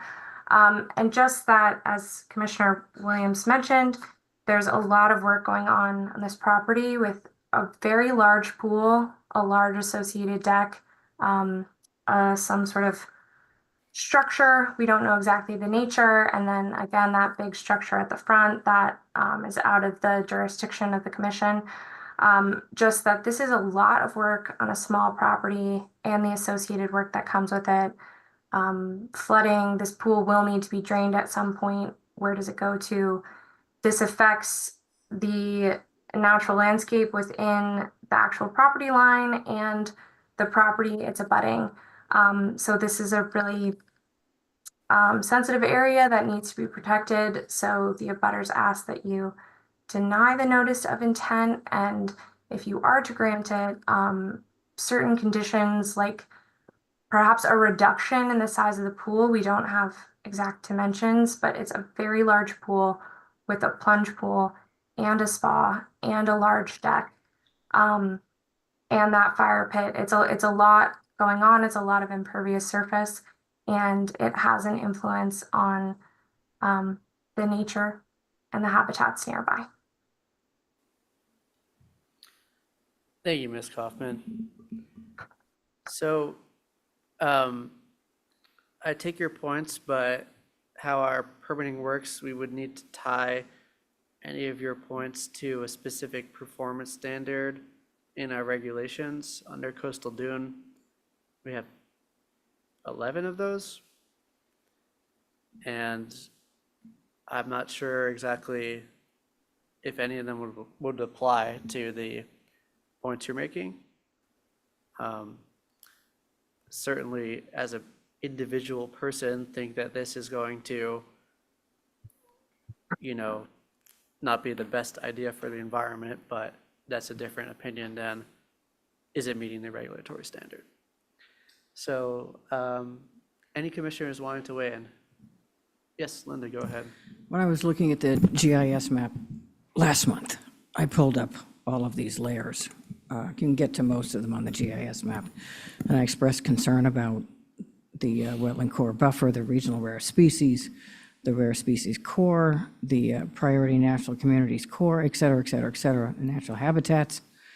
And I was really concerned about the amount of disturbance on this lot. Just from a common sense point of view, none of these lots on Crow's Nest have anywhere near this much going on their lots because most of them are very sensitively sited or they predate any of us at this table. So I'm still really concerned about the scope, the size. I have no dimensions. I have no nothing.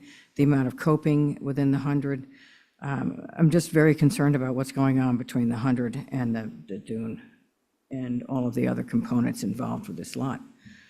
So I don't know where to go with that. I understand we have our jurisdiction and whatnot, but I'm opposed to 90% of it just because. Yeah, thank you, Linda, and I hear you, but common sense isn't our regulatory standard. If you want to go through each of the performance standards and see if they apply, we certainly can. Or if you have the performance standards in front of you and there are any that you think are relevant, we certainly can.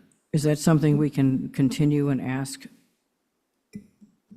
So the burden of proof is on the applicant, Right. not the public, not the abutters. Right. The burden of proof is on the applicant to prove that they've met the performance standards under the regulations. Mr. Haynes has supplied his testimony to that effect. If we, for some reason, think it's inefficient or insufficient and need additional information, we can ask for that, but it's not up to the abutters to prove that or not. It's up to the applicant to prove that. John, you had your hand raised. Do you still want to say something? Yep, go ahead. Yeah, I just wanted to hear from Mr. Haynes on the applicant's position on those comments. Okay, thank you. Mr. Haynes, go ahead. Yeah, these maps are put together. They're put together by, I can't remember if they are part of natural heritage or not. The endangered area is in the dune area and seaward of that line. We are not doing any work with any endangered species habitats. Those maps are based on basically a wish list that I'm not saying I disagree with the wish list of areas to try to be preserved in the future. They establish vegetative corridors, natural communities of vegetation they'd like to have preserved. They're not jurisdictional in any way. They may come in, you may have to discuss it if you do a MIPA application. But under the Wetlands Protection Act and your bylaw, they're not jurisdictional. Most of the lawn, most of the site is a lawn. We do go into that area slightly on the southwest, southeast side there for the pool and some of the development of the property. But most of the work is actually in a lawn. And so they're not jurisdictional areas on those maps. The natural heritage endangered species priority habitat is noted. We noted that, and we've kept all the work out of there. We have not had to file with natural heritage because it's only for work within those areas. And there is a vegetative community a little bit more to the south that will remain right along the property line. Thank you, Mr. Haynes. And I would like to corroborate that biomap, although being a great resource ecologically, it is not a data point that we source our regulatory decisions on. We make our decisions on the basis of surveys, on the basis of the flood zone mapping, on the basis of the NHESP mapping, and that's pretty much it. So that is, there is, that being said, there is a sort of catch-all condition in pretty much every one of our protected interests. It's usually the last one. For coastal dunes, it says number 11, this commission may impose such additional requirements as are necessary to protect the interests protected by the bylaw. If there's some reason that can be proven and that has data to back it up, that this property, let's say, was an exceptional wildlife habitat that is not documented on NHESP, but is documented by local data collection or whatever. Let's say we had that. We certainly could apply that condition or that performance standards to make to prevent activities on a site that would impact that resource. But you can't just do it because you want to. You need actual justification for that. So Ms. Kaufman, go ahead. Thank you for the feedback. I understand all that, so I guess I would just sort of summarize or switch to really just focus on that there is a lot of activity in the 100 buffer zone and a small property, that the pool, the small structure is all within the 100-foot buffer zone, and the associated work that's going to come with this is a lot of disturbance in the area and will end up being disturbed in the barrier to the coastal dune. Thank you. Any other members of the public wishing to weigh in?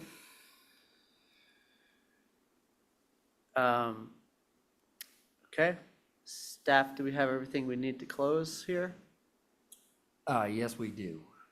Commissioners, is there any comments before moving towards closure? Don't look at me. Okay, Mr. Haynes, would you like to close? Yes, please. Is there a motion to close? So moved. Thank you, Mike. Second. And thank you, Joe, for the second. So we need to do roll call vote. Mike Miserelli, Aye. Linda Williams, No. Joe Plandowski, Aye. Tim Brain, Aye. John Schaefer, Aye. and Seth Engelborg. Aye. That carries with 5 in the affirmative and 1 opposed.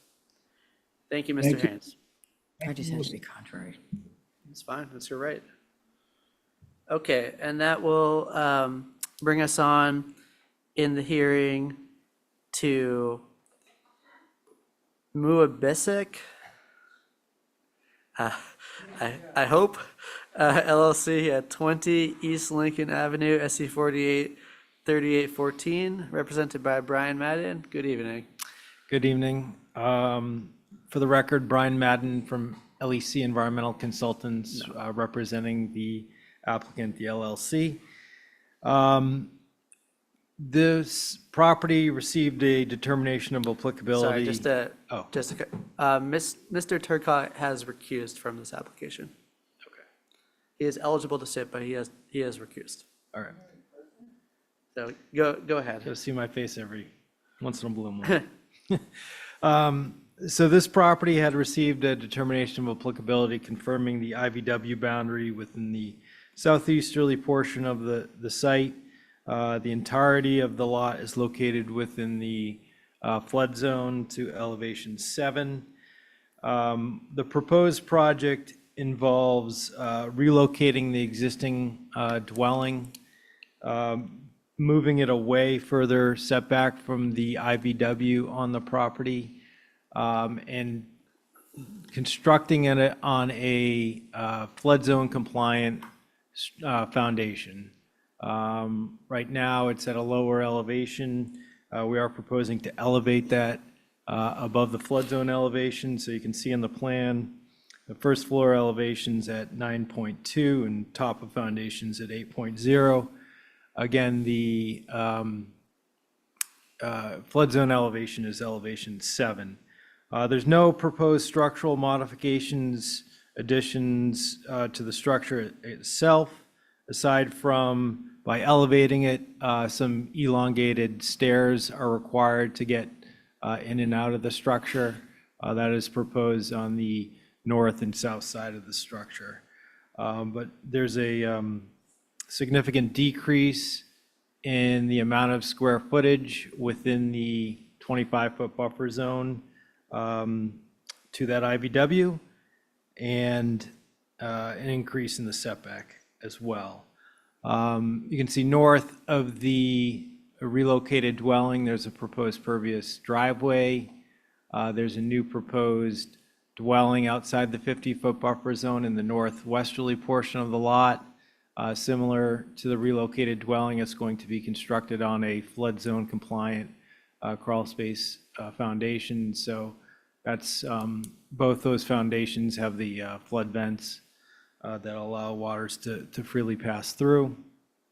There's a proposed shed also outside the 50-foot buffer zone. There had been an existing shed along the southerly property boundary that there was an enforcement order that was just recently issued just to demolish that structure. And that has been completed to date. So as noted in the NOI, and this is also brought forward for discussion in the RDA process, the wetland itself, it's a pocket little wetland. There's a lot of knotweed growing in and around the area, like the shed was basically engulfed by knotweed. There's also privet, bush honeysuckle, autumn olive, and some common reed, Phragmites, within the wetland itself and or buffer. We are proposing a 1,700 square foot restoration of that, both portions of the IVW that do fall out of the shrub line and into some former lawn areas, as well as the buffer zone to maximize that to the greatest extent. The notice reviewed the invasive species management proposal, implementing BMPs, and then following the treatment, reestablishment of native vegetation of groundsel tree bush, bayberry, arrowwood. And again, there's 1,700 square feet total. About 610 square feet is actually within the IVW itself. So the proposed project does require waivers, obviously, and we have proposed those for no adverse effect, but also for a long-term net benefit to the resource areas. We have high groundwater here, so while the crawl space foundations, the footings will be within 2 feet of high groundwater. But effectively, we are increasing the setbacks to the existing structure, removing 368 square feet within the 25-foot buffer zone. So that's a reduction. Again, reconstructing the dwelling with a flood compliant foundation, removing the shed, and providing that 1,700 square feet of restoration. And with that, I'll turn it over to questions. Thank you, Mr. Madden. Commissioners, questions or comments? Let's see if John has anything to say. Yes, John, go ahead.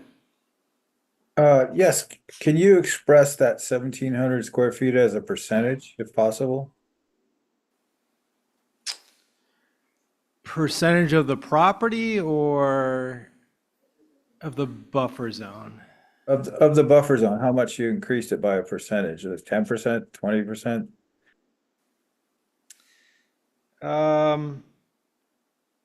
Well, I don't have a rough percentage. I could eyeball it, but it's, the buffer zone, it's about 1,100 square feet of areas that's either occupied by lawn or invasive species. Looking at it, it's, maybe approaching 50% of that 25. Yeah, that's what I was thinking. That's what I was looking for. Thank you. Other commissioners? So I have a comment. So the waiver that you're requesting under the no reasonable, no adverse impacts, no reasonable alternatives does require us to receive a written alternatives analysis. And I don't see that in your application. So I would request that you do that. If we look at the plan, I understand that there's the relocated dwelling, and then there's 2 additional proposed dwellings. There's a shed and a proposed dwelling, and if we could get some language about what those are and why they need to be there and why the relocated dwelling can't be located outside of the 50-foot buffer in that spot, we do need alternatives like that to be considered. Yeah, and maybe just to touch upon that quickly, so the other alternative is just to keep the structure as is. And, the only waiver we're seeking is for the restoration and the 2-foot separation to high groundwater. Maybe for consideration, if the commission was comfortable with just proceeding forward with the long-term net benefit waiver, we could explore that, but if you would like a written alternatives analysis, I can certainly provide that. Well, you have in your application requested us consider the waiver under A. If you would longer like us to review that and would only like us to look at the long-term net benefit, then you could ask for that to be redacted, I guess. But if you want that waiver request to remain, then yes, written alternatives analysis would be required. I think it could stand alone personally, but I would defer to the commission's discretion on how they would feel on that end. Commissioners? Anyone else? And it's wet behind it.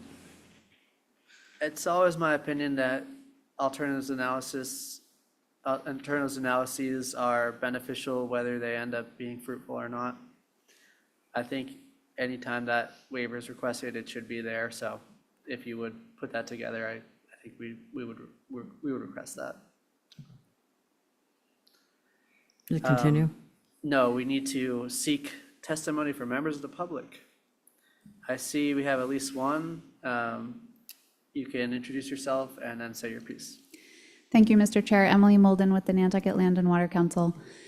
I recognize that there are a lot of proposed improvements to this site through the application, but I have some clarifying questions that I wanted to ask. Some of them specifically about the relocated dwelling and the structures, and then another about the proposed restoration. As far as the relocated dwelling goes, certainly it's beneficial to move it farther away from the wetland. I had a similar question about whether it was possible to move it any farther away from the wetland during this process. I know the waiver that is being requested is for the footings of the new foundation to be within the 2 feet of high groundwater, and I understand that the relocated dwelling is to be on a crawl space foundation. I didn't see in the application materials what the existing foundation is, and I wondered if it is currently a crawl space, if it is currently within 2 feet of high groundwater, and whether or not the proposed new foundation will be higher or lower in elevation. I think that's relevant as far as either the benefit or the impact of relocating it goes in this particular area.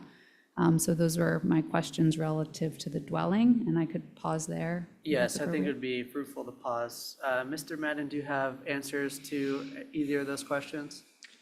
Yeah, so I think the existing foundation, correct me if I'm wrong, is kind of like a combination. It's concrete crawl space with some pier type supports, kind of a older school design. It's the oldest house on the street. Okay, I think generally the question that I would pose for the commission to consider on whether additional information is needed there is just trying to understand and evaluate whether the new foundation is going to be structurally more massive and potentially displace more water in the future than the existing foundation or not, based on the changes to that, sort of where those questions were leading. And then as far as the proposed restoration work, for clarification, obviously if the work's going to be done within the resource area, it's helpful to understand if the plan is to continue to manage the invasives long-term for a number of years going forward. I'm sure we all understand that 1 year of treatment won't necessarily eliminate them. So just as far as like that, the plan for success would be helpful to have some additional information. Thank you. Brian, any response to that? And then Linda, I see you as well. Yeah, certainly, the intent would be to manage in long term. So, beyond the initial treatment for sure, make sure that any of the plantings, when they're ready to get installed, they're not overwhelmed by invasives coming back in.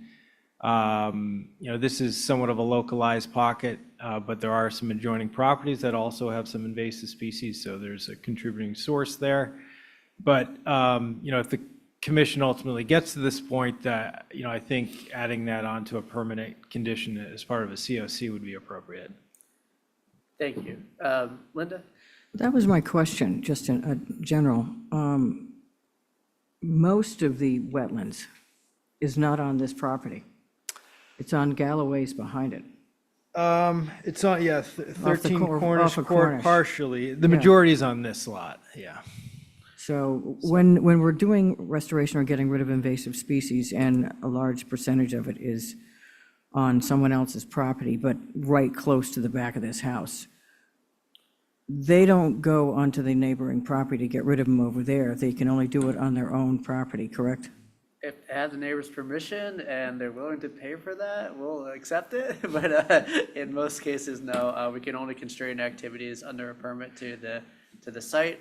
'Cause it's kind of self-defeating, though, because they're going to get rid of it on their site, and it's just going to overwhelm them again, because it's coming right from literally 5 feet behind this house right now. Yeah, so this is obviously an issue.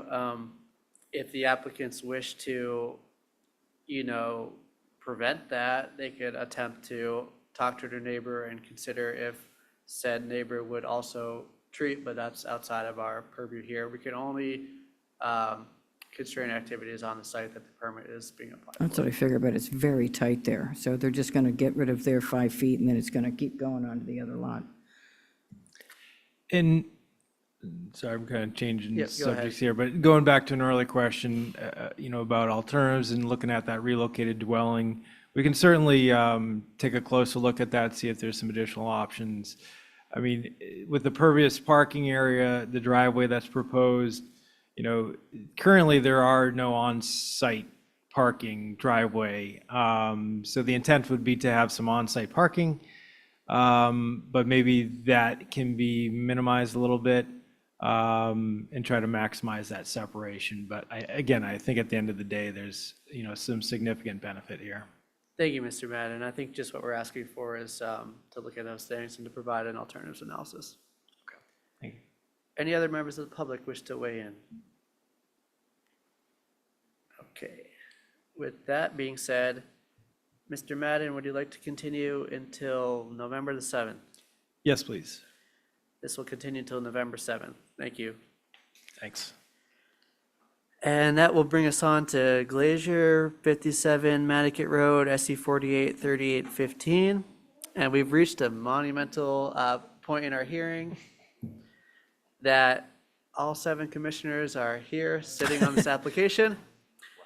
And Mr. Madden, you're welcome to lead off again for this one. Okay. Thank you very much.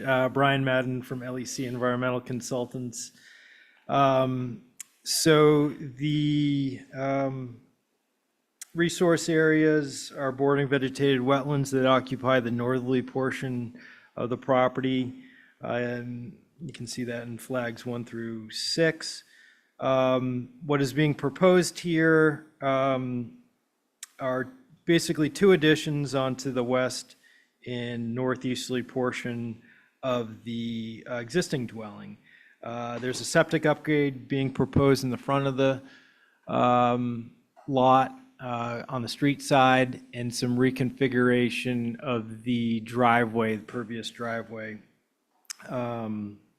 with the septic tank being located within the driveway footprint itself. As you can see on the plans, the wetland sits at a lower elevation than the two proposed additions, so we don't have any groundwater separation issues here for the proposed work. Structures are outside of the 50-foot, leach fields outside of 100, maintaining greater than 50% between the 25 and 50 foot. So it's a project that doesn't require any waivers, and with that, I'll turn over to questions. Thank you, Brian. Questions or comments from members of the commission? Seeing none. Questions or comments from the public? Also seeing none. Will, do we have everything we need to close this? Yes, we do. Brian, would you like to close? Yes, please. Is there a motion to close? So moved, Mr. Chairman. Is there a second? Thank you, Linda, for the motion and Joe for the second by roll call vote. Mike Mazzarelli? Aye. RJ Turcott? Aye. Linda Williams? Aye. Joe Plandowski? Aye. Tim Brain? Aye. John Schaefer? Aye. And Seth Engelborg votes aye. That carries unanimously. Thank you. And at this point, I'm going to call a recess until 7:15. That's 4 minutes, in case anyone needs a bathroom or to stretch their legs, and then we'll get back into it. Thank you. I'm too short for these damn chairs. Oh, put it down low. What are you reading?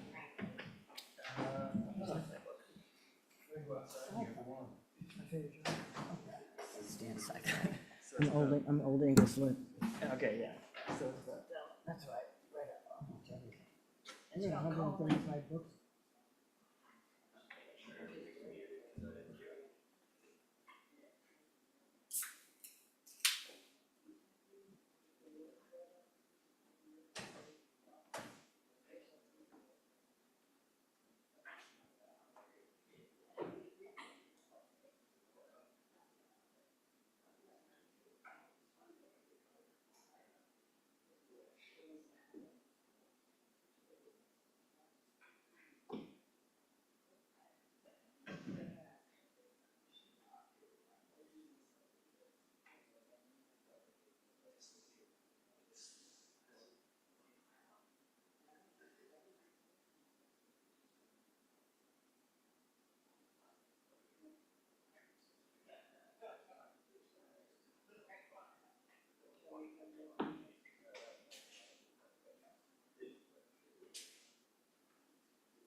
Colder down there.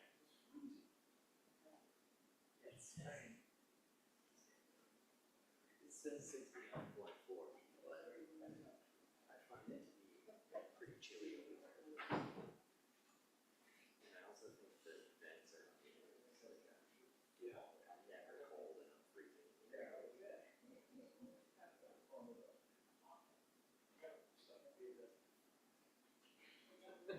We can have a fire.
waiting on Brian. I saw he went to the bathroom, but.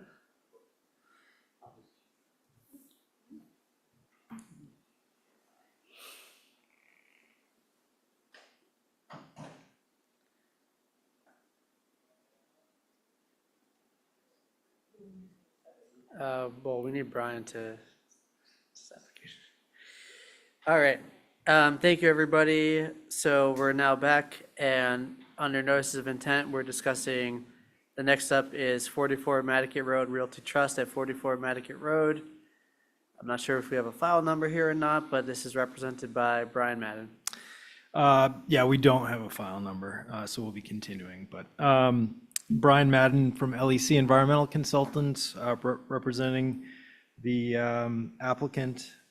The proposed resource areas are bordering vegetated wetlands within the southwesterly portion of the site, extending off-site. Proposed project involves a reconfiguration of the existing dry laid stone patio, a proposed porch that's outside the 50-foot buffer zone to the BVW. I think everyone's probably familiar with this site. It's the driveway entrance. There's a cobble strip between Nantucket Road and the bike path and into a small parking area. But you can see on the site plan that the small, which is existing cobble parking area, does minimally extend off-site. It's lined by a small timber retaining wall that encroaches minimally onto the abutting property. The intent is to have the driveway entirely on-site, but considering the existing grades, a small retaining wall, basically replicating what's currently out there, it's the same length, is proposed to be constructed outside the upgrading of the 25-foot buffer zone, but along the edge of that driveway edge. We are proposing to remove the cobbles and propose a pervious crushed shell or gravel, make it a little bit more pervious. Again, the retaining wall length is matching existing at max height. The retaining wall is 2.5 feet tall, but tapering at the edges. We are proposing to restore the 25-foot buffer zone with the revegetation area. That's 650 square feet. And we had proposed sweet pepper bush, bayberry, and arrowwood to be planted within that area. And requested the waivers associated with that. So the waivers are, for the, I guess, the restoration within the 25-foot, but primarily the retaining wall within the 50-foot buffer zone as a necessity. There's no alternative to regrade it out given the property lines. So in order to minimize disturbance and maximize that separation, the retaining wall is necessary. So I'll turn it over to questions. Thank you, Brian. Questions or comments from commissioners? Yes, Linda? There's a reason why there's cobble on this side. It's required. You can't have shell rolling up just for his sake. So this plan, it reflects it. You can't have shell or gravel rolling up to a bike path. You Okay. have to extend the hard pack. That's why the cobble's there on that side. Okay. So that's going to affect what we're seeing here. Yep. I can't remember how far it's supposed to go. I don't think it's 10 feet, but I know it has to be into the yard on this side of the bike path, on both sides of the bike path. So you might want to check that Okay. with the town, the DPW, but you can't do it this way. Appreciate it. Yeah, so hopefully that cobble edge will only extend so far before transitioning to the gravel or crushed shell, but thank you for bringing that up. We'll look into that and see what's required on that. Thank you. And Yeah, other commissioners?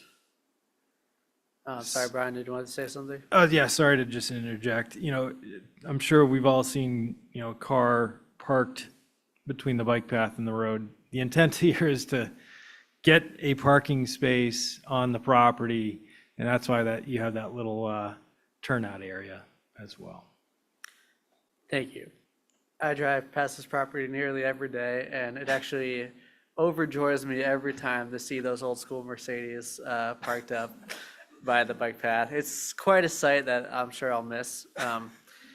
However, my real comment here is I understand the justification for the timber retaining wall, but it seems to me like there could be a nature-based solution here. I hear your point about the grade, but why can't some, nice wetland shrubs with a solid root system and good coverage, like the pepper bush or the inkberry or anything else, be put along that whole driveway corner layout to hold that surface in place? It just seems to me like that would be possible. Yes, Brian, go ahead. Yeah, thanks. So we can certainly add some shrubs along that edge. I don't see any issues with that. It's just the grades, there's like a 2.5-foot break in grade there that we don't have the room to have a regraded side slope and maintain that on the property. And so we're, once we get a little bit further south there, we're south of the existing driveway, it's naturally vegetated, so we're trying to keep that footprint small. Yeah, I hear it. And I mean, we talked about like edging earlier in this meeting. And I think in this case, I tend not to really like that, but I think in this case, something like that even might be a better alternative because a retaining wall is gonna, completely block the water flow versus at least the edging that doesn't extend much above the grade could potentially hold that driveway in place, but not impact the water flow. Yeah, Linda, go ahead. I think I know this lot. I think that because there is, I thought it was a little bit more like a 3-foot over the grade of the parking area. And I don't want that shell migrating down the hill and into the neighbor's wetland either. And they have a timber retaining wall. So I'm not opposed to having the retaining wall being relocated and containing that, since they're getting rid of the cobblestones, they're retaining the shells where they're supposed to stay, otherwise they're going to fall over that hill. Just wanted to point out that there is a reason why there is a turnaround here. They're not allowed under the bylaw to back out, so that's why this parking configuration looks this way. But I'm not opposed to the retaining wall. They have one, and it's going to keep the shells from migrating. Thank you. Although they're moving that actually closer to the resource area. And it's our duty here to, think about alternatives for something like that. So I know we can't close this anyway today, and I would request you just look into that. Yeah, one thing that we can do is put like a dry well in the driveway footprint and regrade it so there's no spillover towards the wetland. Thank you. But we can look at some of those edge designs. Other commissioners? Members of the public, anyone wish to weigh in? Seeing none, Brian, would you like to continue to November the 7th? Yes, please. That will continue to November 7th. We'll see. Thank you, Brian. That will move us on to 88 Pocomo Realty Trust, 88 Pocomo Road. RJ, I don't think you're on this one. Is that correct? It was open before you started?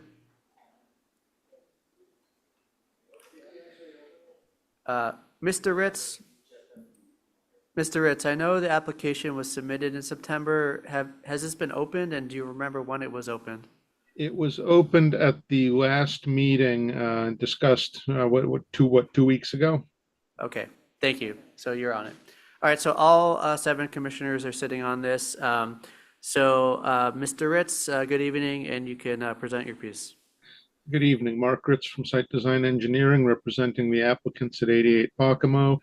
The application before you that we discussed at the last meeting is basically for sand placement at the toe of a bank and planting with beach grass. This property had a similar approval a number of years ago. The existing wooden sand drift fence, which I guess on a separate hearing at the last meeting, the commission determined was not a coastal engineering structure. There's an existing wooden sand drift fence. We intend to maintain that.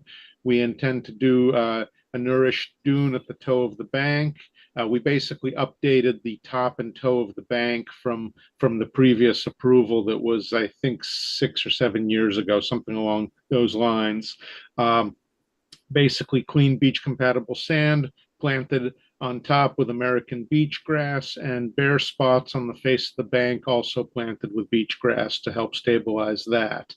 At the last meeting, there weren't any additional questions, but we were waiting for a file number. We have received a file number. So with that, I'll be happy to answer any new questions if there are any, or whatever the commission wishes to do. Thank you, Mr. Ritz. Any questions or comments from members of the public? Or sorry, members of the commission first? Yes, Mike, go ahead. Thank you, Mr. Chair. Mark, I can't remember if we discussed it in the last meeting, but how are they getting the sand down there? Are they going from the point, or are they going to go over the bank? They will likely go over the bank with if they have to do that, they'll probably conveyor it because there's vegetation up at the top of the bank, and getting down from the point right now. There is other wooden sand drift fence on the property to the north of here, and I'm not sure how much room there would be for anything other than a bobcat at this point. Thank you. That was my concern. So that raises a good issue in that the plan that we have in front of us doesn't have an approved construction or loading area for that activity to take place. So we could certainly condition this project that prior to the start of construction, an updated plan showing where that would be is required. If that would help deal with your point, Mike. Yes, Linda. The whole site is under construction, so it's been pretty well cleared. Yeah, that's true, but they still need to. They still need to provide that. Provide us the access and stick to the access. Now, here's another question. Yes, go ahead. Sort of related, but not. The house that's there is before the HDC to be demolished, and a new house. This is a brand new house. It's not even finished. They want to demolish this, want to build a new one. Do they have to come back to us to demolish this one since we had to approve it to begin with? So that whole process has nothing to do with the permit in front of us. The application in front of us is strictly for the sand drift fencing, the sand placement, and the vegetation planting. It's just for my edification on this. Is that usually what happens if you're demolishing something and building something again? They have to come back to get rid of it to build something new. Yeah, you're welcome to talk to Will, or you probably could even talk to Mark Ritz on this one, but this property has seen quite a few permits through this commission in the past few years. So, but we're not talking about that today, just a project. Just in general. So anyways, any questions or comments from members of the public? Okay. Will, do we have everything we need to close? We do now with the DEP number. We have the number? Yep. What's the number? Oh, you're gonna make me do that? Hold on. It is SE 483816. All right. Mark, would you like to close? Yes, please, and we'd be happy to provide an updated plan showing sand delivery location prior to start of work. Is there a motion to close? I'll make a motion to close the public hearing. Is there a second? Second. All those, or by roll call vote, Mike Miserelli? Aye. Artie Turcott? Aye. Linda Williams? Aye. Joe Plandowski? Tim Brain? Aye. John Schaefer? Aye. And Seth Ungenborg, aye. That carries unanimously. Thank you very much. That will move us on to Laz Family Nominee Trust at 20 Wacoit Road, SC 48 3812 represented by Art Gasparo. Mr. Chairman, I'm recused on this one. Thank you. Mr. Mizzarelli is recused. Thank you, Mr. Chairman. I'm before the commission tonight with a notice of intent for work within the buffer zone to an eroding coastal bank. And the proposal is to pick up the existing structure, move it back up against the zone and setback, and to remove the existing foundation, remove the existing pool, install a new pool, pick up the cottage, move that back as well. We also, I'll give you a second here. We actually filed a supplemental plan. This is the plan that was in the original application. And I just want to be sure we have the plan, the right plan, the October 7th plan. I can't see the date that you have there. It's the last page. Yeah, this is the plan. Thank you. I just wanted to make sure we had the right one so we weren't going around. Just to quickly go over this, the resource area is the coastal bank, coastal beach shown in blue. And then also shown in blue is the 50 and 100-foot buffer zone. The proposed elements are shown in red, and the limit of work is shown in green. Shown in the magenta color is the concept septic system, which will be outside of your jurisdiction, but located to the west of the relocated structures. And so, as I mentioned, the proposal is to pick up the house and the cottage, move them both back, remove the pool, put in a new pool, build a new garage outside of your jurisdiction, but it is shown here as well. And then to reconfigure the driveway a bit, and the driveway also is outside of your jurisdiction. However, all work is shown both for clarity for the commission, as well as that there is a simultaneous application that was made with Natural Heritage. Natural Heritage has reviewed this and responded that the work is would not have an adverse effect with respect to the Wetland Protection Act. But that additional botanical surveys are required prior to the commencement of work. My understanding is that we could, once the commission is satisfied, close this process, and an order could be issued that would be contingent upon reference the Natural Heritage letter, and that we'd have to finish that botanical survey or at least get a sign off from Natural Heritage for this work. So we have requested waivers because in this particular case of the eroding bank, the no structure zone that would apply is actually the 100-foot buffer zone and not the 50-foot buffer zone.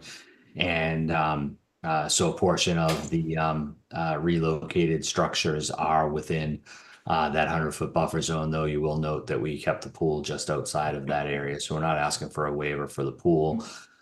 Just for the portions of the structure that the relocated structures that would be within the 100-foot buffer zone. And we believe those are justified on the basis of a long-term net benefit due to the increased separation distance of the existing structure to the coastal bank. And with that, I'd be happy to address any questions or concerns that you might have with this application.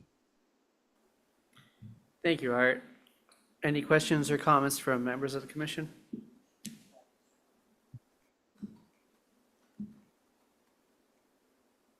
Anybody? Questions or comments from members of the public? Seeing none. Will, do we have everything we need to close? Yes, save the botanical surveys, but like Art said, we're comfortable putting an additional finding on the permit or something.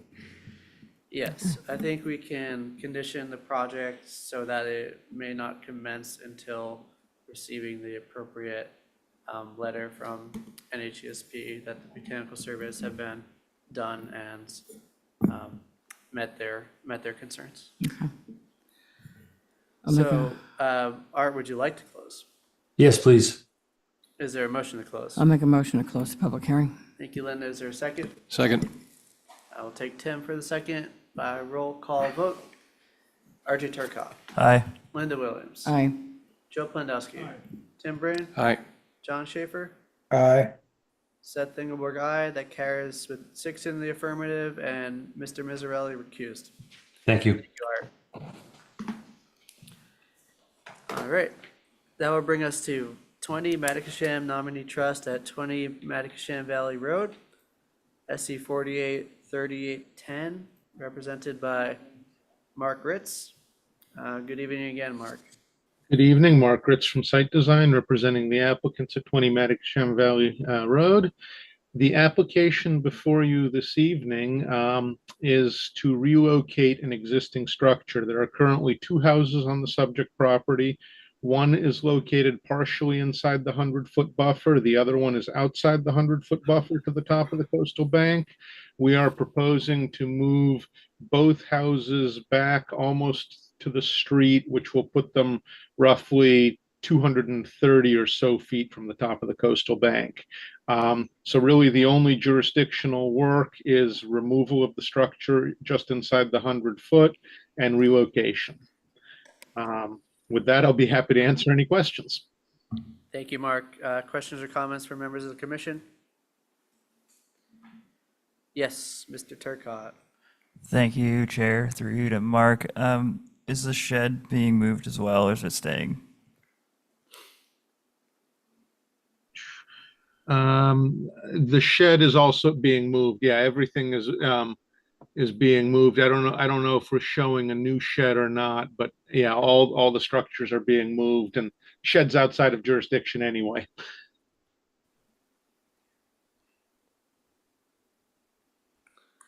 Does that satisfy your question? Okay. Questions or comments from members of the public? Seeing none, Will, do we have everything we need to close?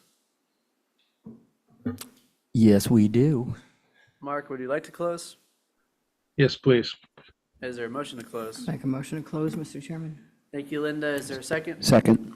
Thank you, Mike. By roll call vote, Mike Miserelli, Aye. RJ Turcotte, Aye. Linda Williams, Aye.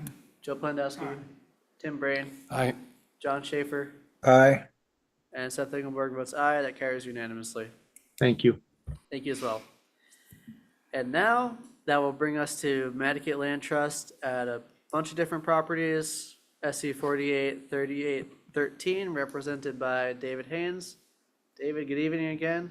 Feel free to tell us what you have to say for this application. This is a vegetative management project. They own several parcels in here. Also, actually, the land bank owns 1 or 2 of the parcels, and they have authorized us to represent them and work to be done on their behalf. The proposed work is basically to remove, they're trying to control the vegetation for fire prevention. There's a bunch of dead trees, dead pines in there that they would like to remove. The resource areas on the site are there's the edge of Long Pond, there's Goose Pond Cove, Goose Cove, and then there's a bordering vegetated wetland associated with that. There's land subject coastal storm flowage. There's banks at the edge of the pond. The work is proposed in the buffer zone. Some work will extend slightly into the land subject to coastal storm flowage. No work will occur on any. The coastal bank in there is where the intersection of the land subject to flooding intersects a slope, a steep slope. And that vegetated wetland that we flagged is definitely at the top of that bank. So no work will occur in a coastal bank. Portions of the site are open meadow and brushland, low brushland down in the southwest corner over towards Columbus Avenue. That area has been historically mowed and continually mowed by the land bank, and they would like to continue doing that now with a permit. The wetlands have been delineated in there, and the 37.5-foot buffer zone is, or buffer line is shown on there. They're not going to go any closer to the wetland than that, in that area. There's over along Long Pond, there's some brush, dead trees. It's a little bit confusing because Columbus Street shown on here is actually not the traveled way. It's far to the north and east. Just when you see that flag, wetland flag number 1, that is basically the toe of the embankment for the road. So it's a little bit misleading. So that area, they'd like to continue mowing down to the 37.5-foot line. And the other areas is basically tree and invasive, a dead tree and invasive species removal. Most of the dead trees are jack pine or Japanese black pine. And then there's Tartarian honeysuckle and bittersweet in there as invasives. Red pine, excuse me, not jack pine. The work that's going to be done is they're going to cut the trees and remove them. The work goes beyond the 100-foot buffer zone. It's not just work in that area. If you see from the photographs, so you could see there is a lot of dead and down trees, and it is a fire hazard. The work will basically stay outside of 50 with any machinery that would be, and anything that's cut within 50 to the wetland boundary may be winched out, but no machinery operating within 50. The invasives will be any live invasives that are cut will be, the stumps will be treated with rodeo per instructions and done by a licensed applicator. I'm not anticipating much soil disturbance, but if there is, it will be reseeded with a little blue stem and allowed to naturalize. They'd also like to have permission to continue to control the dead species in there and any invasives that do come up, and to continue mowing that area.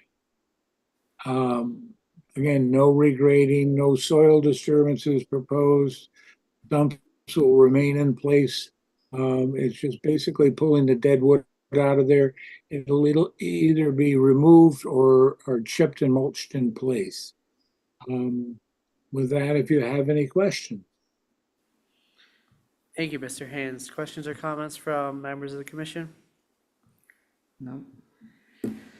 All right, my turn, I guess.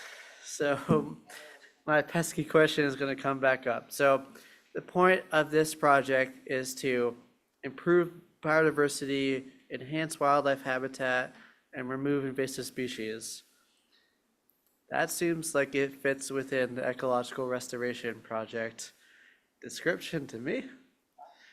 So I think we need to direct the applicant to ask DEP for a opinion on that, but it seems like this solidly fits within the ecological restoration project criteria. Yes, hold on one second, David. Will, go ahead. Just to chime in on that, if I'm hoping to have a lot more guidance on that tomorrow, which isn't helpful right now, but we've been running into this quite a bit, so. Yes, David, go ahead. Okay, last time I did have run into this before over on Woodbury Lane, and at that, when Mark issued the file number, he did bring it up, and we did have to deal with it. He did not bring it up on this situation. This does not require. This is not a limited project. It definitely meets the performance standards for the resource areas involved. It doesn't cross any 5,000 square foot alteration thresholds. It does not meet doesn't need a limited project status. So we're filing with it under the performance standards for the resource areas involved. Under the Wetlands Protection Act, it's all a completely, it's work in the buffer zone. Some work on, and a little bit of work in vegetative removal and land subject to coastal storm flowage. It's not, it doesn't require a limited project status.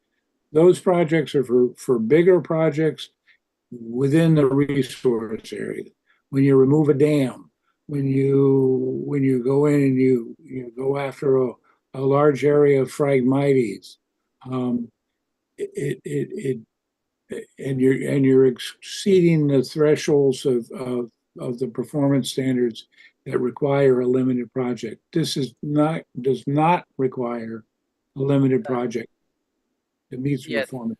Thank you, Mr. Haynes. And historically, I would have 100% agreed with you, but it seems like we've received updated guidance from DEP that they might be viewing these projects differently. I've asked Will to contact DEP about this, and it seems like he has been in contact with them and is going to have more information for us.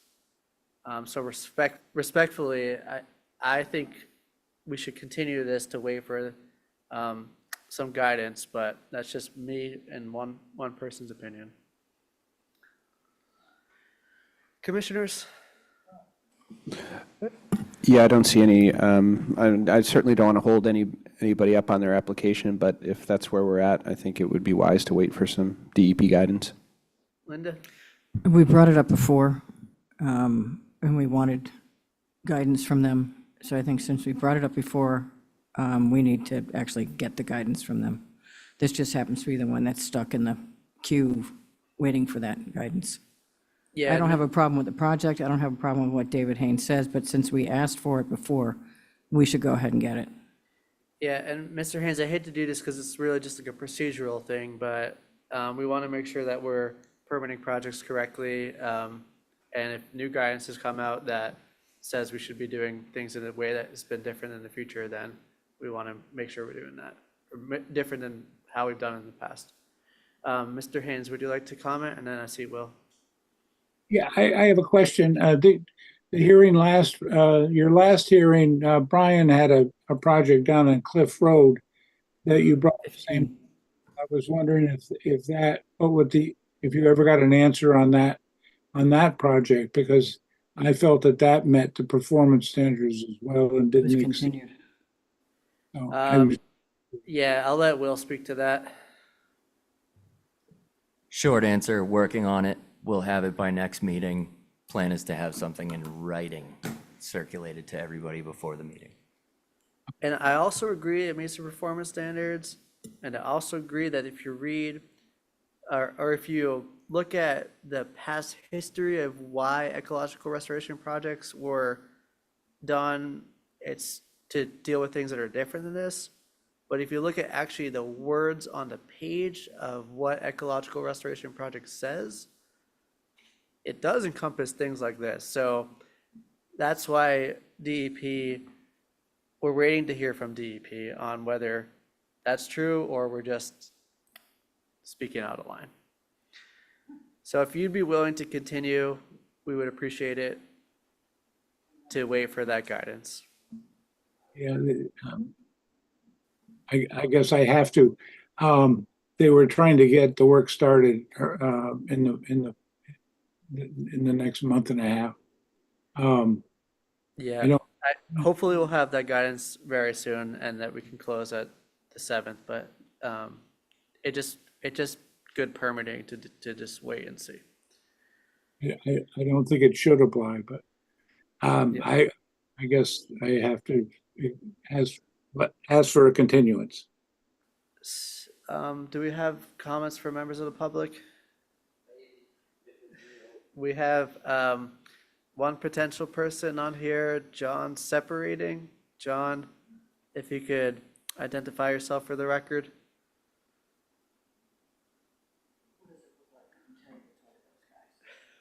Doesn't look like anything.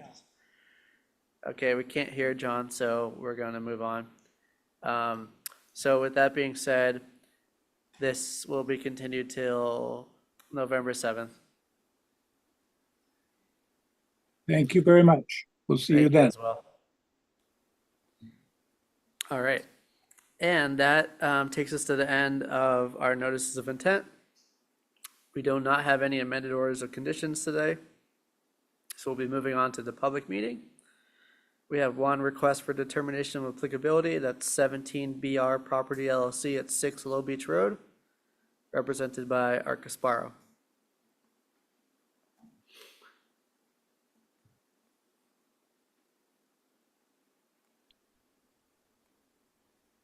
Thank you, Mr. Chairman. Sorry, I was having a problem No clicking. worries. I'm before the commission for some invasive species management and replacement within the buffer zone to a coastal dune along Low Beach Road in fairly close proximity to the asphalt road. And I think that it is a beneficial project for the protected interests. And as I stated, there's no work within 50 feet of the resource area. We're going to take out, there's a giant Russian olive and a few other plants. Both the landscaper and the owner have worked with the land bank on this proposal. And I believe everybody believes it will be a benefit and hope the commission agrees. Thank you, Art. Questions or comments from commissioners?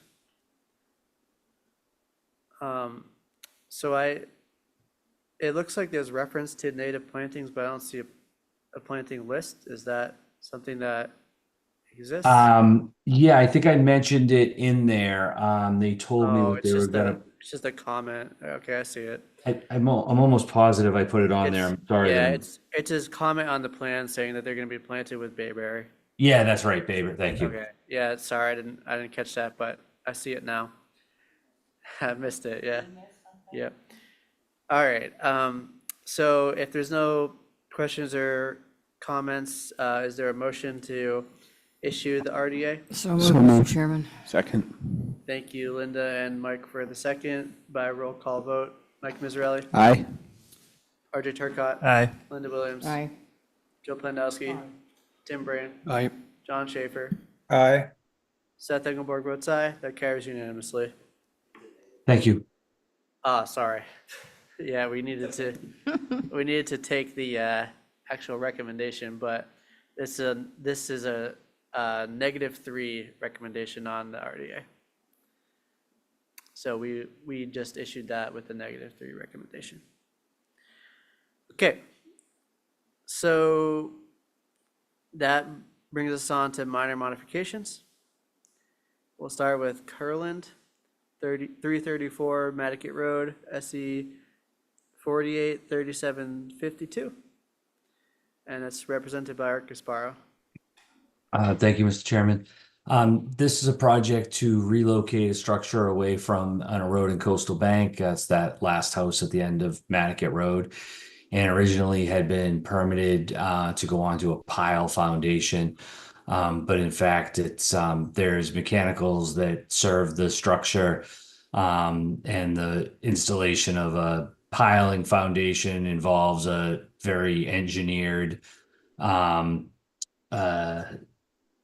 type of a system to put a cap on that to support the whole thing. And so the owner would prefer to just put in a regular foundation. We included the details on that as currently serves the house, and that'll allow them to maintain the mechanicals and in the same area much as they are now. So we're going to pick up and move the house and just put it on a foundation. So that's really the change of the modification is from pilings to a foundation.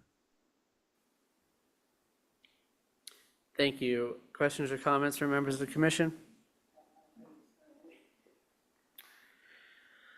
Yes, John, go ahead. This has already started, correct, Art?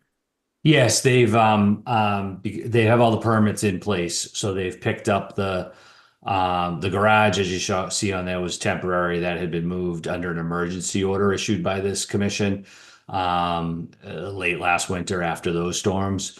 And then yes, they have been working to prep the house for the move, and I think we're just waiting on this. I don't think they've dug the hole for the actual foundation yet, is my understanding, that they were waiting to see how tonight went.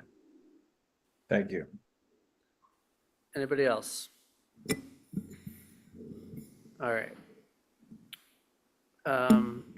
Motion to So is there a approve. motion to Motion issue the to minor issue the minor mod. modification? Thank you. Is there a second? Second. By roll call vote, Mike Miserelli, Aye. Artie Turcott, Aye. Linda Williams, Aye. Joe Plandowski, Tim Brain, Aye. John Schaefer. Aye. Seth Engelberg votes aye. That carries unanimously. That will take us to 21 Sankaty Head Trust at 21 Sankaty Head Road, SC 483732, represented by Brian Madden. Thank you very much. Brian Madden for the record. An order of conditions was issued back in January for some site work, site improvements. The minor mod involves eliminating the reconfigured patios and replacement with some landscape walls, upgrading of the 50-foot buffer zone. There's a gravel path being proposed, and some additional landscaping updates, which result in a reduction in the lawn. And there's a planting of a native meadow area that's stippled on the site plan, upgrading of the 25-foot buffer zone to be replanted with American beach grass, little blue stem, wavy hair grass, purple love grass, and or switchgrass. And those are the updates. Thank you. Any questions or comments from members of the commission? Just out there. Is there a motion to issue the minor mod? So moved, Mr. Chairman. Is there a second? Second. By roll call vote, Mike Miserelli, Aye. Artie Turcott, Aye. Linda Williams, Aye. Joe Plandowski, Tim Brain, Aye. John Schaefer, Aye. Seth Engelberg, aye. That carries unanimously. Don't And just- we'll then move on to 23 Sankaty Head Trust at 23 Sankaty Head Road, SC 483734, also represented by Brian Madden. Thank you very much. For the record, Brian Madden. This is an adjoining property to the north. Similarly, an order was issued in 2024 for some site improvements. The updates include some updates to the septic system, location of the tank itself. The leach field is outside the 100-foot buffer zone to the coastal bank. There's a continuation of that gravel path onto this property.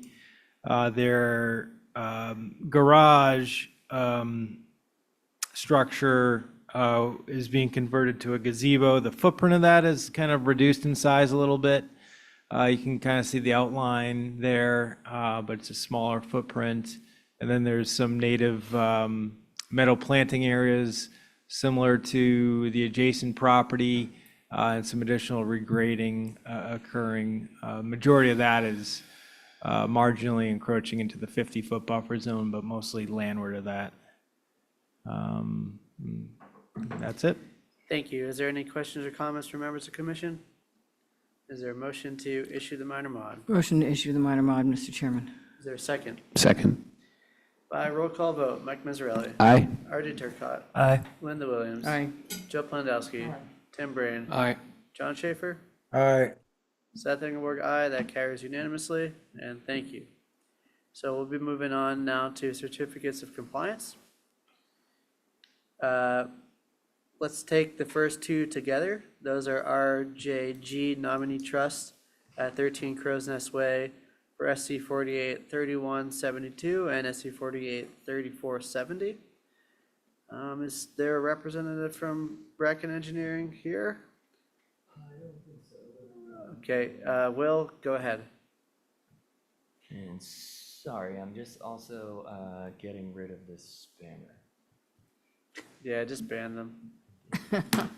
Should have seen it on Tuesday with the HDC. Every 5 minutes, and they came in with different names each time. Okay. Let me just stop my screen share real quick. Sorry. So 13 Crow's Nest Way, we had two different COCs for this. One was for driveway improvements, and the other one was for the replacement and upgrade of the existing septic system. I did not have continuing conditions on these. The conditions on site were as they are supposed to be on the plans. Recommending issuance of the COCs. Any questions? Great. Any questions? Would somebody like to make a motion to issue those 2 certificates? So moved, Mr. Chairman. Second.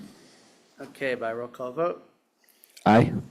Thanks, Oh, sorry. RJ. Yeah, Mike, we got you. RJ, Aye. Linda, Aye.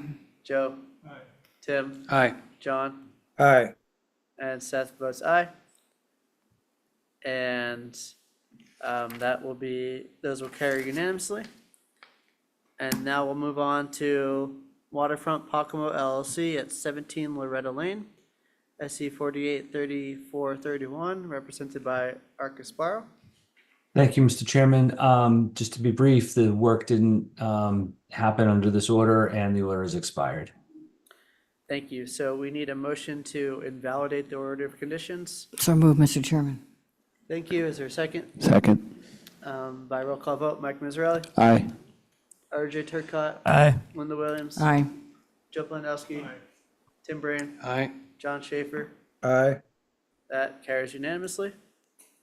Thank you. And then, you're welcome. And then we need Weed Realty Trust at 41 Almanac Pond Road, SC 48 2662, represented by Brian Madden. Thank you very much. Brian Madden from LEC.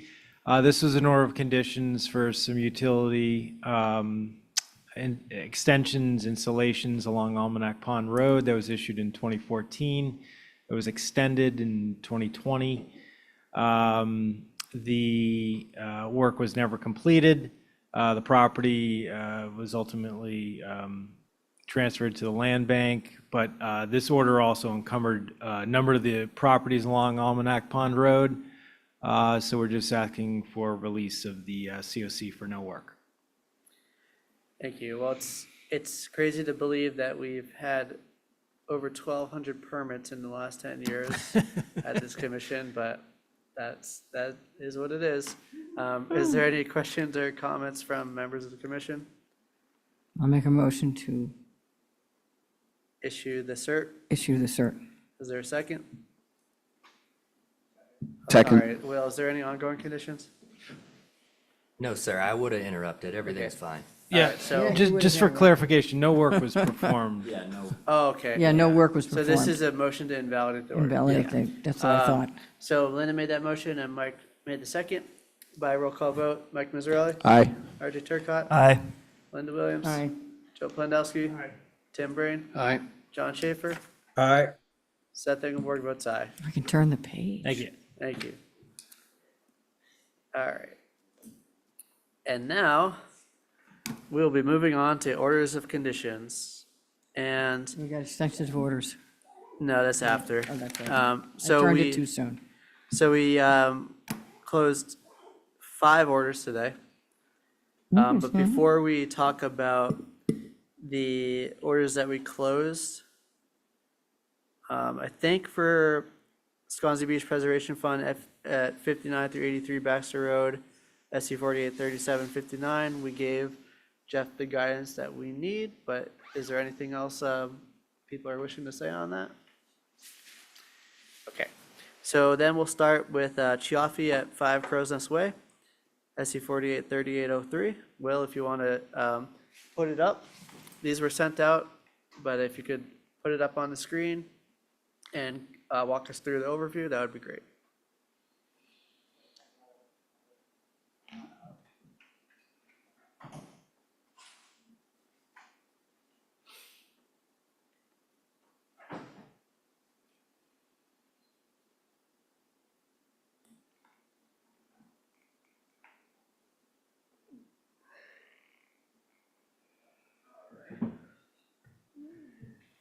Got 5 Crow's Nest Way. I need to throw a date in here. I'll do that while we're talking about it. This order permits the construction of a swimming pool, plunge pool, spa, deck, shed, fire pit, reconfigured driveway, and patio, along with associated landscaping, grading, and utility installation within LSCSF in buffer zone to coastal dune and coastal beach. No NHESP, 18 and 19. Condition 20, the swimming pool, plunge pool, and spa shall not be drained or discharged into an area within the commission's jurisdiction. The swimming pool, plunge pool, and spa, condition 21, swimming pool, plunge pool, and spa shall not be chemically treated between November 1st and May 1st. Condition 22, all chemical treatments shall stop 3 weeks prior to any draining or discharging of the swimming pool, plunge pool, and spa. 23, the applicant shall provide the contact information for the company maintaining the swimming pool, plunge pool, and spa. The pool and spa company shall provide 48-hour notice of any draining to the commission with a plan showing where the pool and spa shall be drained to. 24, given the topography of the site, any pool or spa draining that needs to take place shall be pumped by truck and disposed of properly at the sewage treatment facility or be in compliance with Chapter 361 of the Code of the Town of Nantucket. 25, all exterior lighting shall be directed away from the resource area and in compliance with Chapter 102 of the Code of the Town of Nantucket. And 26, the project representatives shall submit a plant list or landscape plan to the commission before any landscaping or planting is to take place. The end. Well, I'll get brownie points from David Gray for this one, but we do not have a sewage treatment facility on Nantucket. We have a stormwater treatment facility. Whoopsies. I should know that too. I used to work for a sewer department. Anything else from the commissioners? Yes, we know, and you're welcome to vote in the opposed if that's how you feel. So nothing else? Yeah. It's just a newly updated plan too. Just want to have that date. Okay. Yeah, and the plan of record is different than what's on there. Yeah, I'll grab them both.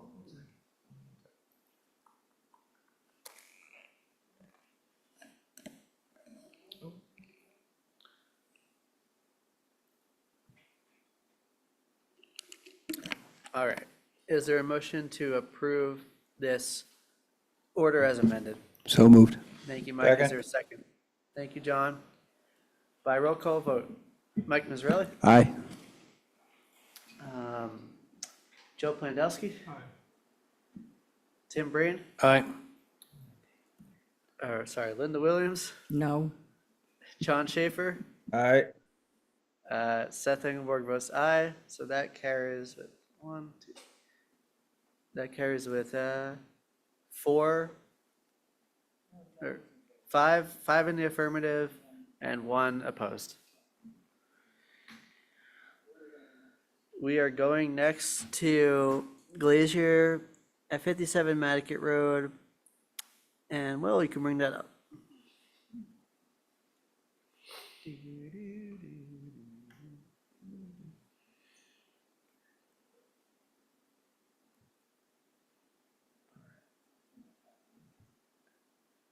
It's just the right amount happening.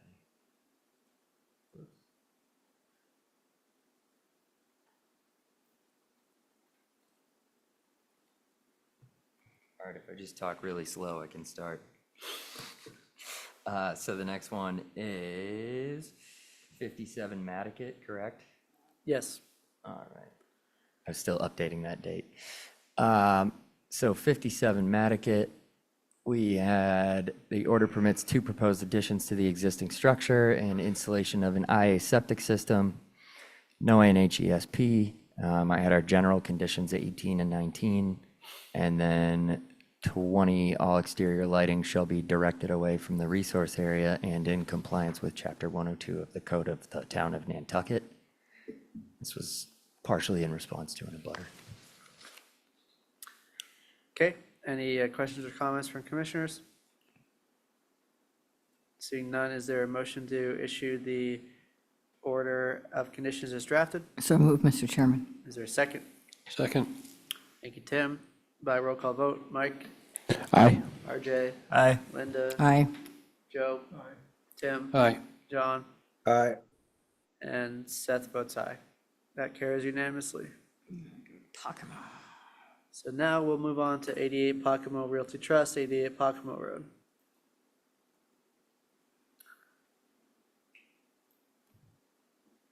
All right. So this was for the dune restoration and revegetation out at 88 Pocomo. We did not have NHESP, conditions 18 and 19, and then added in condition 20, the applicant shall present a yearly report including photographs demonstrating the condition and survivorship of the replanted area and the existing vegetated areas. Should the commission determine that additional plantings are necessary, they will be authorized based on this discussion. 21, all restoration plantings are to be native species with no cultivars. 22, all reports are required annually on or before date of issuance until a certificate of compliance is issued.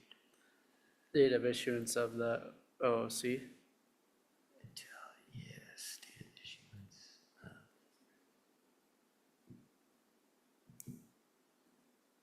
Say issuance of this order.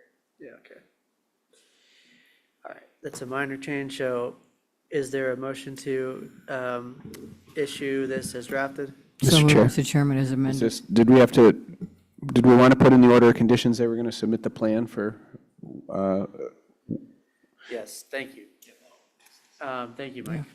So we want a condition that says, prior to the start of construction, the applicant shall bring a revised plan indicating the location of the sand delivery area to the commission for review.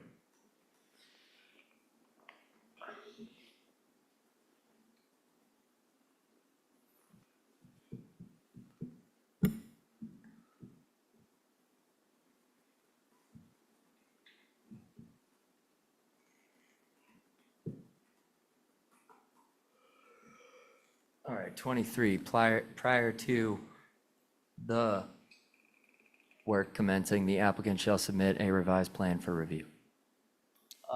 Indicating- Yeah, we have to say what the revised plan is Oh, for. indicating, It's sorry, guys. for the location of the sand delivery ramp, basically, for, ramp might not be the best word, but location of the sand delivery point, yeah. For review. That sounds fine. By the For review by the commission. Yeah.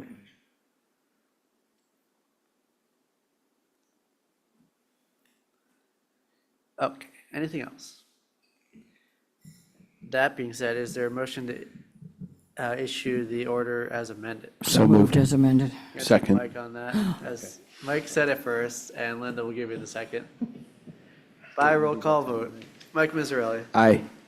RJ Turcott. Aye. Linda Williams. Aye. Joe Plandowski. Tim Brand. Aye. John Schaefer. Aye. Seth Engelborg votes aye. That carries unanimously. Now, this one I had an extra one. And Laz Family Nominee Trust at 20 McCoy Road, Mike is recused from this. And we will go on to the overview of the order. There is 21. And it was the botanical survey? I put it, Okay, Yeah, because it's not on mine. I did it live. It's in Yeah, an so- additional There it finding, is, but okay. So go over it, please. permit overview. So this is for the relocation of existing structures away from an eroding coastal bank, installation of an upgraded septic system, construction of additional structures within buffer zone of the coastal bank. I put in our additional finding number 2, the commission finds that the project may not commence until I'm going to say shall not commence until the botanical and wildlife surveys have been completed and confirmed by NHESP. It was just botanical surveys? That's all I have. As remember- far as what the applicant has told us, yeah. But That's all I have written down. I thought there was something about lepidopterans No. in the letter. I mean, we have the NHESP documentation, right? Yes. Yeah. I'm here if needed, Mr. Chairman. Yes, can you confirm what the nature of the survey required is? Yeah, lion's foot and blue-eyed sandplain grass. Okay. I'd be shocked if Lions Foot was there because it's only inside the airport fence, but hopefully it's there. Yeah, no, I mean, we Resident did a survey living here in 2018 and didn't find it, but it's more than 5 years ago. Okay, so let's put that finding in there. So this, that the commission finds, or that they made a survey 5 years ago? What are you No, saying? just the commission finds that, just what's written there, that's gotcha. fine. And then after that, in additional conditions, we had 18 and 19, and then our exterior lighting condition. You know, if there's anything else we're looking for there. Commissioners, questions or comments? Nope. Is there a motion to approve as amended? Motion to approve as amended, Mr. Wait a Chairman. second. There's an entire pool What? on this one, right? No, There is a pool. Yep. there is a pool. There is a pool. It's out, is it outside the? There is a pool outside the 100-foot buffer, but we Yeah. still have the ability to ensure that drainage or discharge does not go into the buffer zone. Yeah, the usual And we should things. certainly apply those conditions because we have the ability to condition things outside the resource area if it could affect the resource area. So all the usual drainage and, Yes. okay. I'll make that motion. Hold on, we need it up on the screen with the numbers and everything like that. So to my understanding, it's basically just gonna be this one pool condition, and I have to take plunge pool, spa, blah, blah, blah out, but this condition that the swimming pool shall not be drained or discharged into an area within the commission jurisdiction. That's really the only one that we can say, yeah. And that'll be condition 21.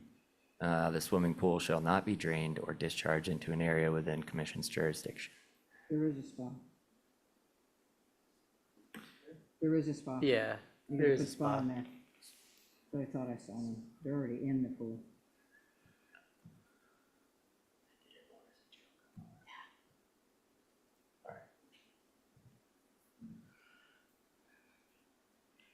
Change to pool and spa.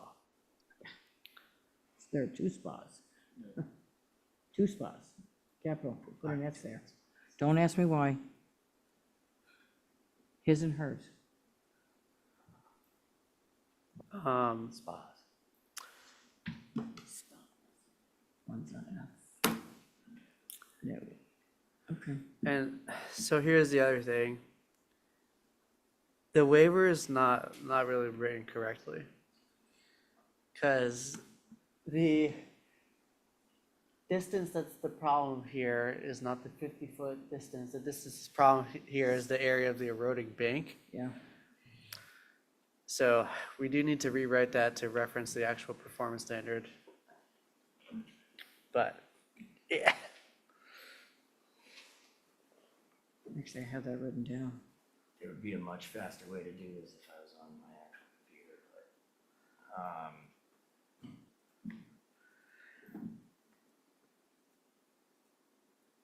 it would take me like 5 minutes, I could do it. It's not possible for us to keep going and come back to it, though, because there's not two of me. Well, I mean, I guess we could. Our standard conditions. No, and we can't correct hold, the we finding. can't hold this over. I don't want to do that with the meeting being so far in advance. So there's a easy way to do this. We gotta find Coastal Bank. And your pagination is screwy, that second line on 21. Should go all the way to the left. Don't worry about that. All right, Yes, I so know. the I hate that stuff. the performance standard under Coastal Bank that needs to be waived is actually performance standard 7, not performance standard 5. So I just need the language of because everything's outside the 50-foot buffer, but performance standard 7 is in the areas of an eroding coastal bank, the distance from all new structures to the coastal bank shall be at least 20 times the average annual erosion rate or 100 feet, whichever is the lesser. And then it talks on about how we determine the rate. But that is the performance standard that needs to be waived. Sorry about that, Mr. Chairman. I see that. It's okay. That's our job, not your job.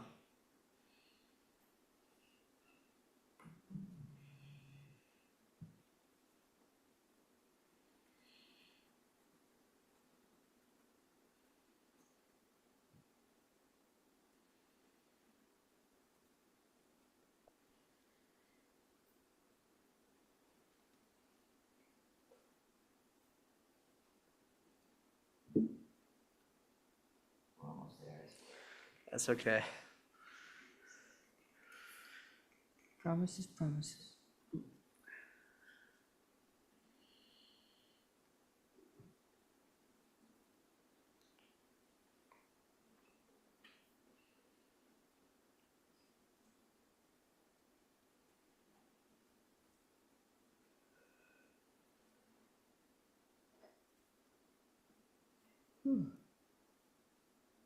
Is there a later boat that Brian could get on? That's the first time we've seen him in person in like 4 years. Yeah. He used to come a lot. Before we have to go before COVID, so BC.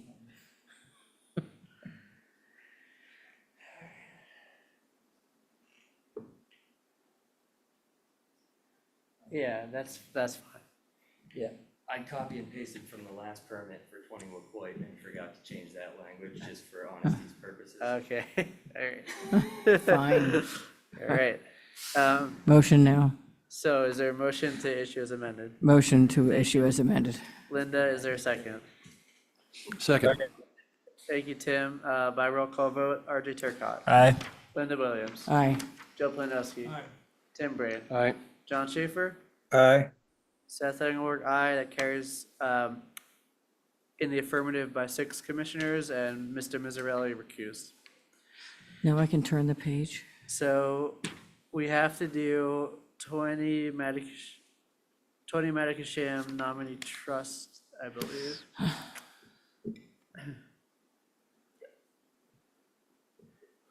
At 20 Medicasham Valley Road. Thanks for your patience, everybody, with that last one, too. It's all right. All right, 20 Matacasham Valley Road. This is the relocation of existing structures away from an eroding coastal bank within the buffer zone to coastal bank. Waiver is not required. The area falls within NHESP. We had 18 and 19. And this is not right here, but that's it. I'm updating the footer, sorry. And changing the date. Dates are good.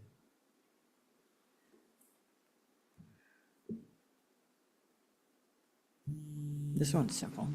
But if there's anything else we want to add, feel free to jump in while I'm fixing that. I think it's fine, but Yeah. anyone else have anything to say? Nope. Okay. Is there a motion to issue as drafted? Motion to issue is drafted, Mr. Chairman. Is there a second? Second. Thank you, Linda and Mike. By roll call vote, Mike Mizzarelli, Aye. RJ Turcott, Aye. Linda Williams. Aye. Joe Planowski, Tim Brain, Aye. and John Schaefer. Aye. And Seth Engelberg votes aye. That carries unanimously. You can turn the page. All right. So that will bring us on in our meeting to extension of order. We'll start with Daisy at 14 Plover Lane. Plover, if you prefer. SC 48 3484. And Will, are you going to take this? Hi, I'm Brian Madden from LAC. Just kidding, I'm Will Delerba. I believe just the pool, what does it say here? So they have an order of conditions for construction of a dwelling. Majority of the project is completed. The pool and all the pool-related appurtenances have not yet been installed. So they are requesting 3 one-year extensions. Is there a motion to issue the extension for the 3 one-year extensions? So moved, Mr. Chairman. Is there a second? Second. Mike? Second. John seconded. Okay, that could- we'll get John the second. By roll call vote, Mike Mizzarelli, Aye. RJ Turcott, Aye. Linda Williams. Aye. Joe Planowski. Tim Brain. Aye. John Schaefer. Aye. Seth Engelberg votes aye. That carries unanimously. And then we have 37 Starbuck LLC at 37 Starbuck Road. SC 483104, represented by Paul Santos. Paul, how are Yes. you? Good. Oh, God, he's still there.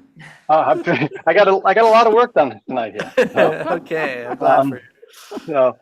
thank you. Paul Santos on behalf of 37 Starbuck LLC. This is an extension for 1 year for an existing order of conditions that was issued for the relocation of a single-family dwelling, decks, septic components, and placement of sacrificial sand with grading, landscaping, and utilities from the buffer zone to a coastal bank. This is a property, a dwelling that was precariously at the top of the bank, an eroding bank at 37 Starbuck. Majority of the work has been done. We only have 1 year left on the permit. We asked for the extension just to do the final completion of the project. We were notified by Morgan about some sand drift fencing that had been installed. That's part of the reason why I left the order. I'd like to keep the order open, is to deal with that component of the project, either removal and or maybe something more robust like we did at Sheep Pond Road. As I said, the house has been moved. The majority of the site work is completed, but we would like to keep it open for the 1 remaining year.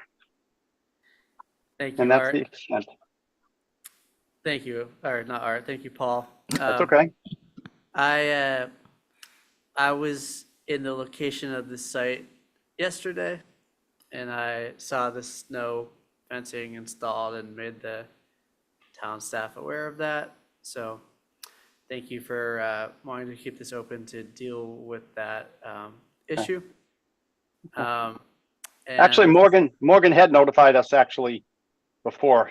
Okay, well, yeah, I'm glad that Morgan did it, but I saw it too. Yeah, okay. So is there a motion? I'll make a to motion. Issue the 1 year extension. Issue the 1 year extension. Thank you. Is there a second? Second. All right, by roll call vote, Mike Mizzarelli, Aye. RJ Turcott, Aye. Linda Williams, Aye. Joe Pandowski, Tim Braid, Aye. John Schaefer, Aye. Seth Engelberg votes aye. Thank you, Paul. That is carried unanimously. Thank you. All right, and that will bring us to other business. We don't have any minutes to approve. We don't have any monitoring reports. Do we have any enforcement actions or potential enforcement actions? Nothing new, just the ones bubbling in the cauldron. They're right now. bubbling. Do we have an update on the process related to the summer house? They will be, let me check my email on my phone real quick. Continued. They're gonna be at a November meeting. I just can't remember which one off the top of my head. Okay, that's fine. Steve's Art, still not Art back. might be able to, I don't know if It's fine. Art's going or not, Yeah. but I'm happy to. I'm sorry if you want, Mr. Chair. Yeah, go ahead, go ahead. Was it the summer house you mentioned? Summer house. Yeah, we're filing that Thursday. Okay, thank you. So nothing else on the enforcement section? We'll Not take yet. reports from Crack, Tim, Nothing new. CPC, John. He wasn't at the last meeting, I'm the chairman, and we've started we had 9 interviews with people that have made application for funding, and we have the 4 more are going to be on the 29th, and we're going to start deliberations, so we're moving on. We have 13 applications, and we have, I think, $14 million worth of requests, yay. John, Linda's doing your work for you today, but anything else? Thank you, Linda. He was in the basement fixing a boiler. NPDC, Mike? Yeah, NPNEDC was really a semi-long meeting on enabling the legislation discussion, but it was quite productive. They discussed timelines and, sector-specific, how they were going to work with the upcoming seats. And they accomplished quite a bit, but there's still some work to do, of course. Thank you for your service. Harbor Plan, Linda? We're not having our meeting on Monday because they're deep into the draft. And so I expect the next time we meet, we'll have almost a final draft. All right. and I say this every time, but we need to take offshore wind work group off this agenda.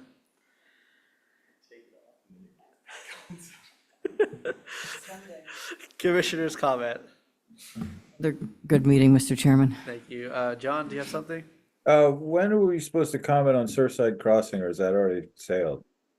No, we at the meeting that it was discussed, we decided that, or the commission decided that they would like the staff and the chair to write a letter with our collective comments. If you have specific comments that you want us to know about, that you want to incorporate into that letter, you need to send them to Will. And you need to do it soon because they're hoping to get the comments by the beginning of, or middle of November, so. Yeah, please- and the ZBA met again today. Yeah, so please do it soon if you have comments. Thanks. Yes, Tim. I have a question. What's the status of scheduling a executive session for the legal discussion? I heard that when I listened to the last meeting, and I didn't hear anything more about it. For the SPPF hearing with Beverage and Diamond? Yeah. So there is not going to be an executive session scheduled at this time because we don't want to run afoul of the open meeting law. We have reviewed the 10 exceptions for why you can have an executive session in Massachusetts, and none of them squarely fit within this. So we are going to be receiving a written memo from Beverage and Diamond that will become public, and then we will be having a session with them at our meeting where only commissioners are going to be asking questions about that memo. And then at some point, we'll have to have a public process related to that, but that's how we're going to be proceeding on that. Thank you. I don't know when. It keeps getting pushed into the future. So we got to ask Jeff about that, but it will be happening.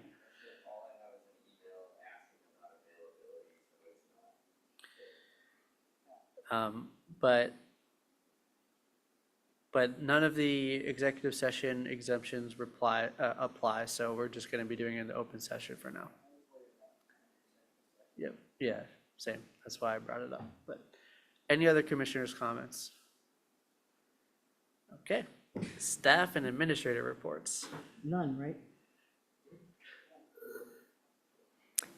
I'm glad we're all still smiling. That's Okay, it. thank you. Is there a motion to adjourn? Motion to adjourn. Thank you. Is there a second? Second.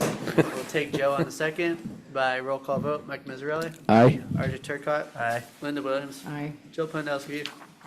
Tim Brand. Aye. John Schaefer. Aye. And Seth Engelberg votes aye. That carries unanimously. This meeting is adjourned. Thank you, everybody. Oh, don't go anywhere, people. We have stuff to sign. Yeah, we got to sign. Right signature tomorrow morning. Okay, good. We don't have physical signatures. All right. Yay. I'll see you next week then. But it will happen. I'll even deliver. Okay. I know I'm offered. If you want to come out and It's on the table. drop by my office, that's fine. There's nice birds out There is nice birds. Yeah. and there's 3 weeks. And there's geese everywhere. Either way, I have to drive by my office on my way home. So it doesn't really matter. But you let me know. If you want to excuse the drive,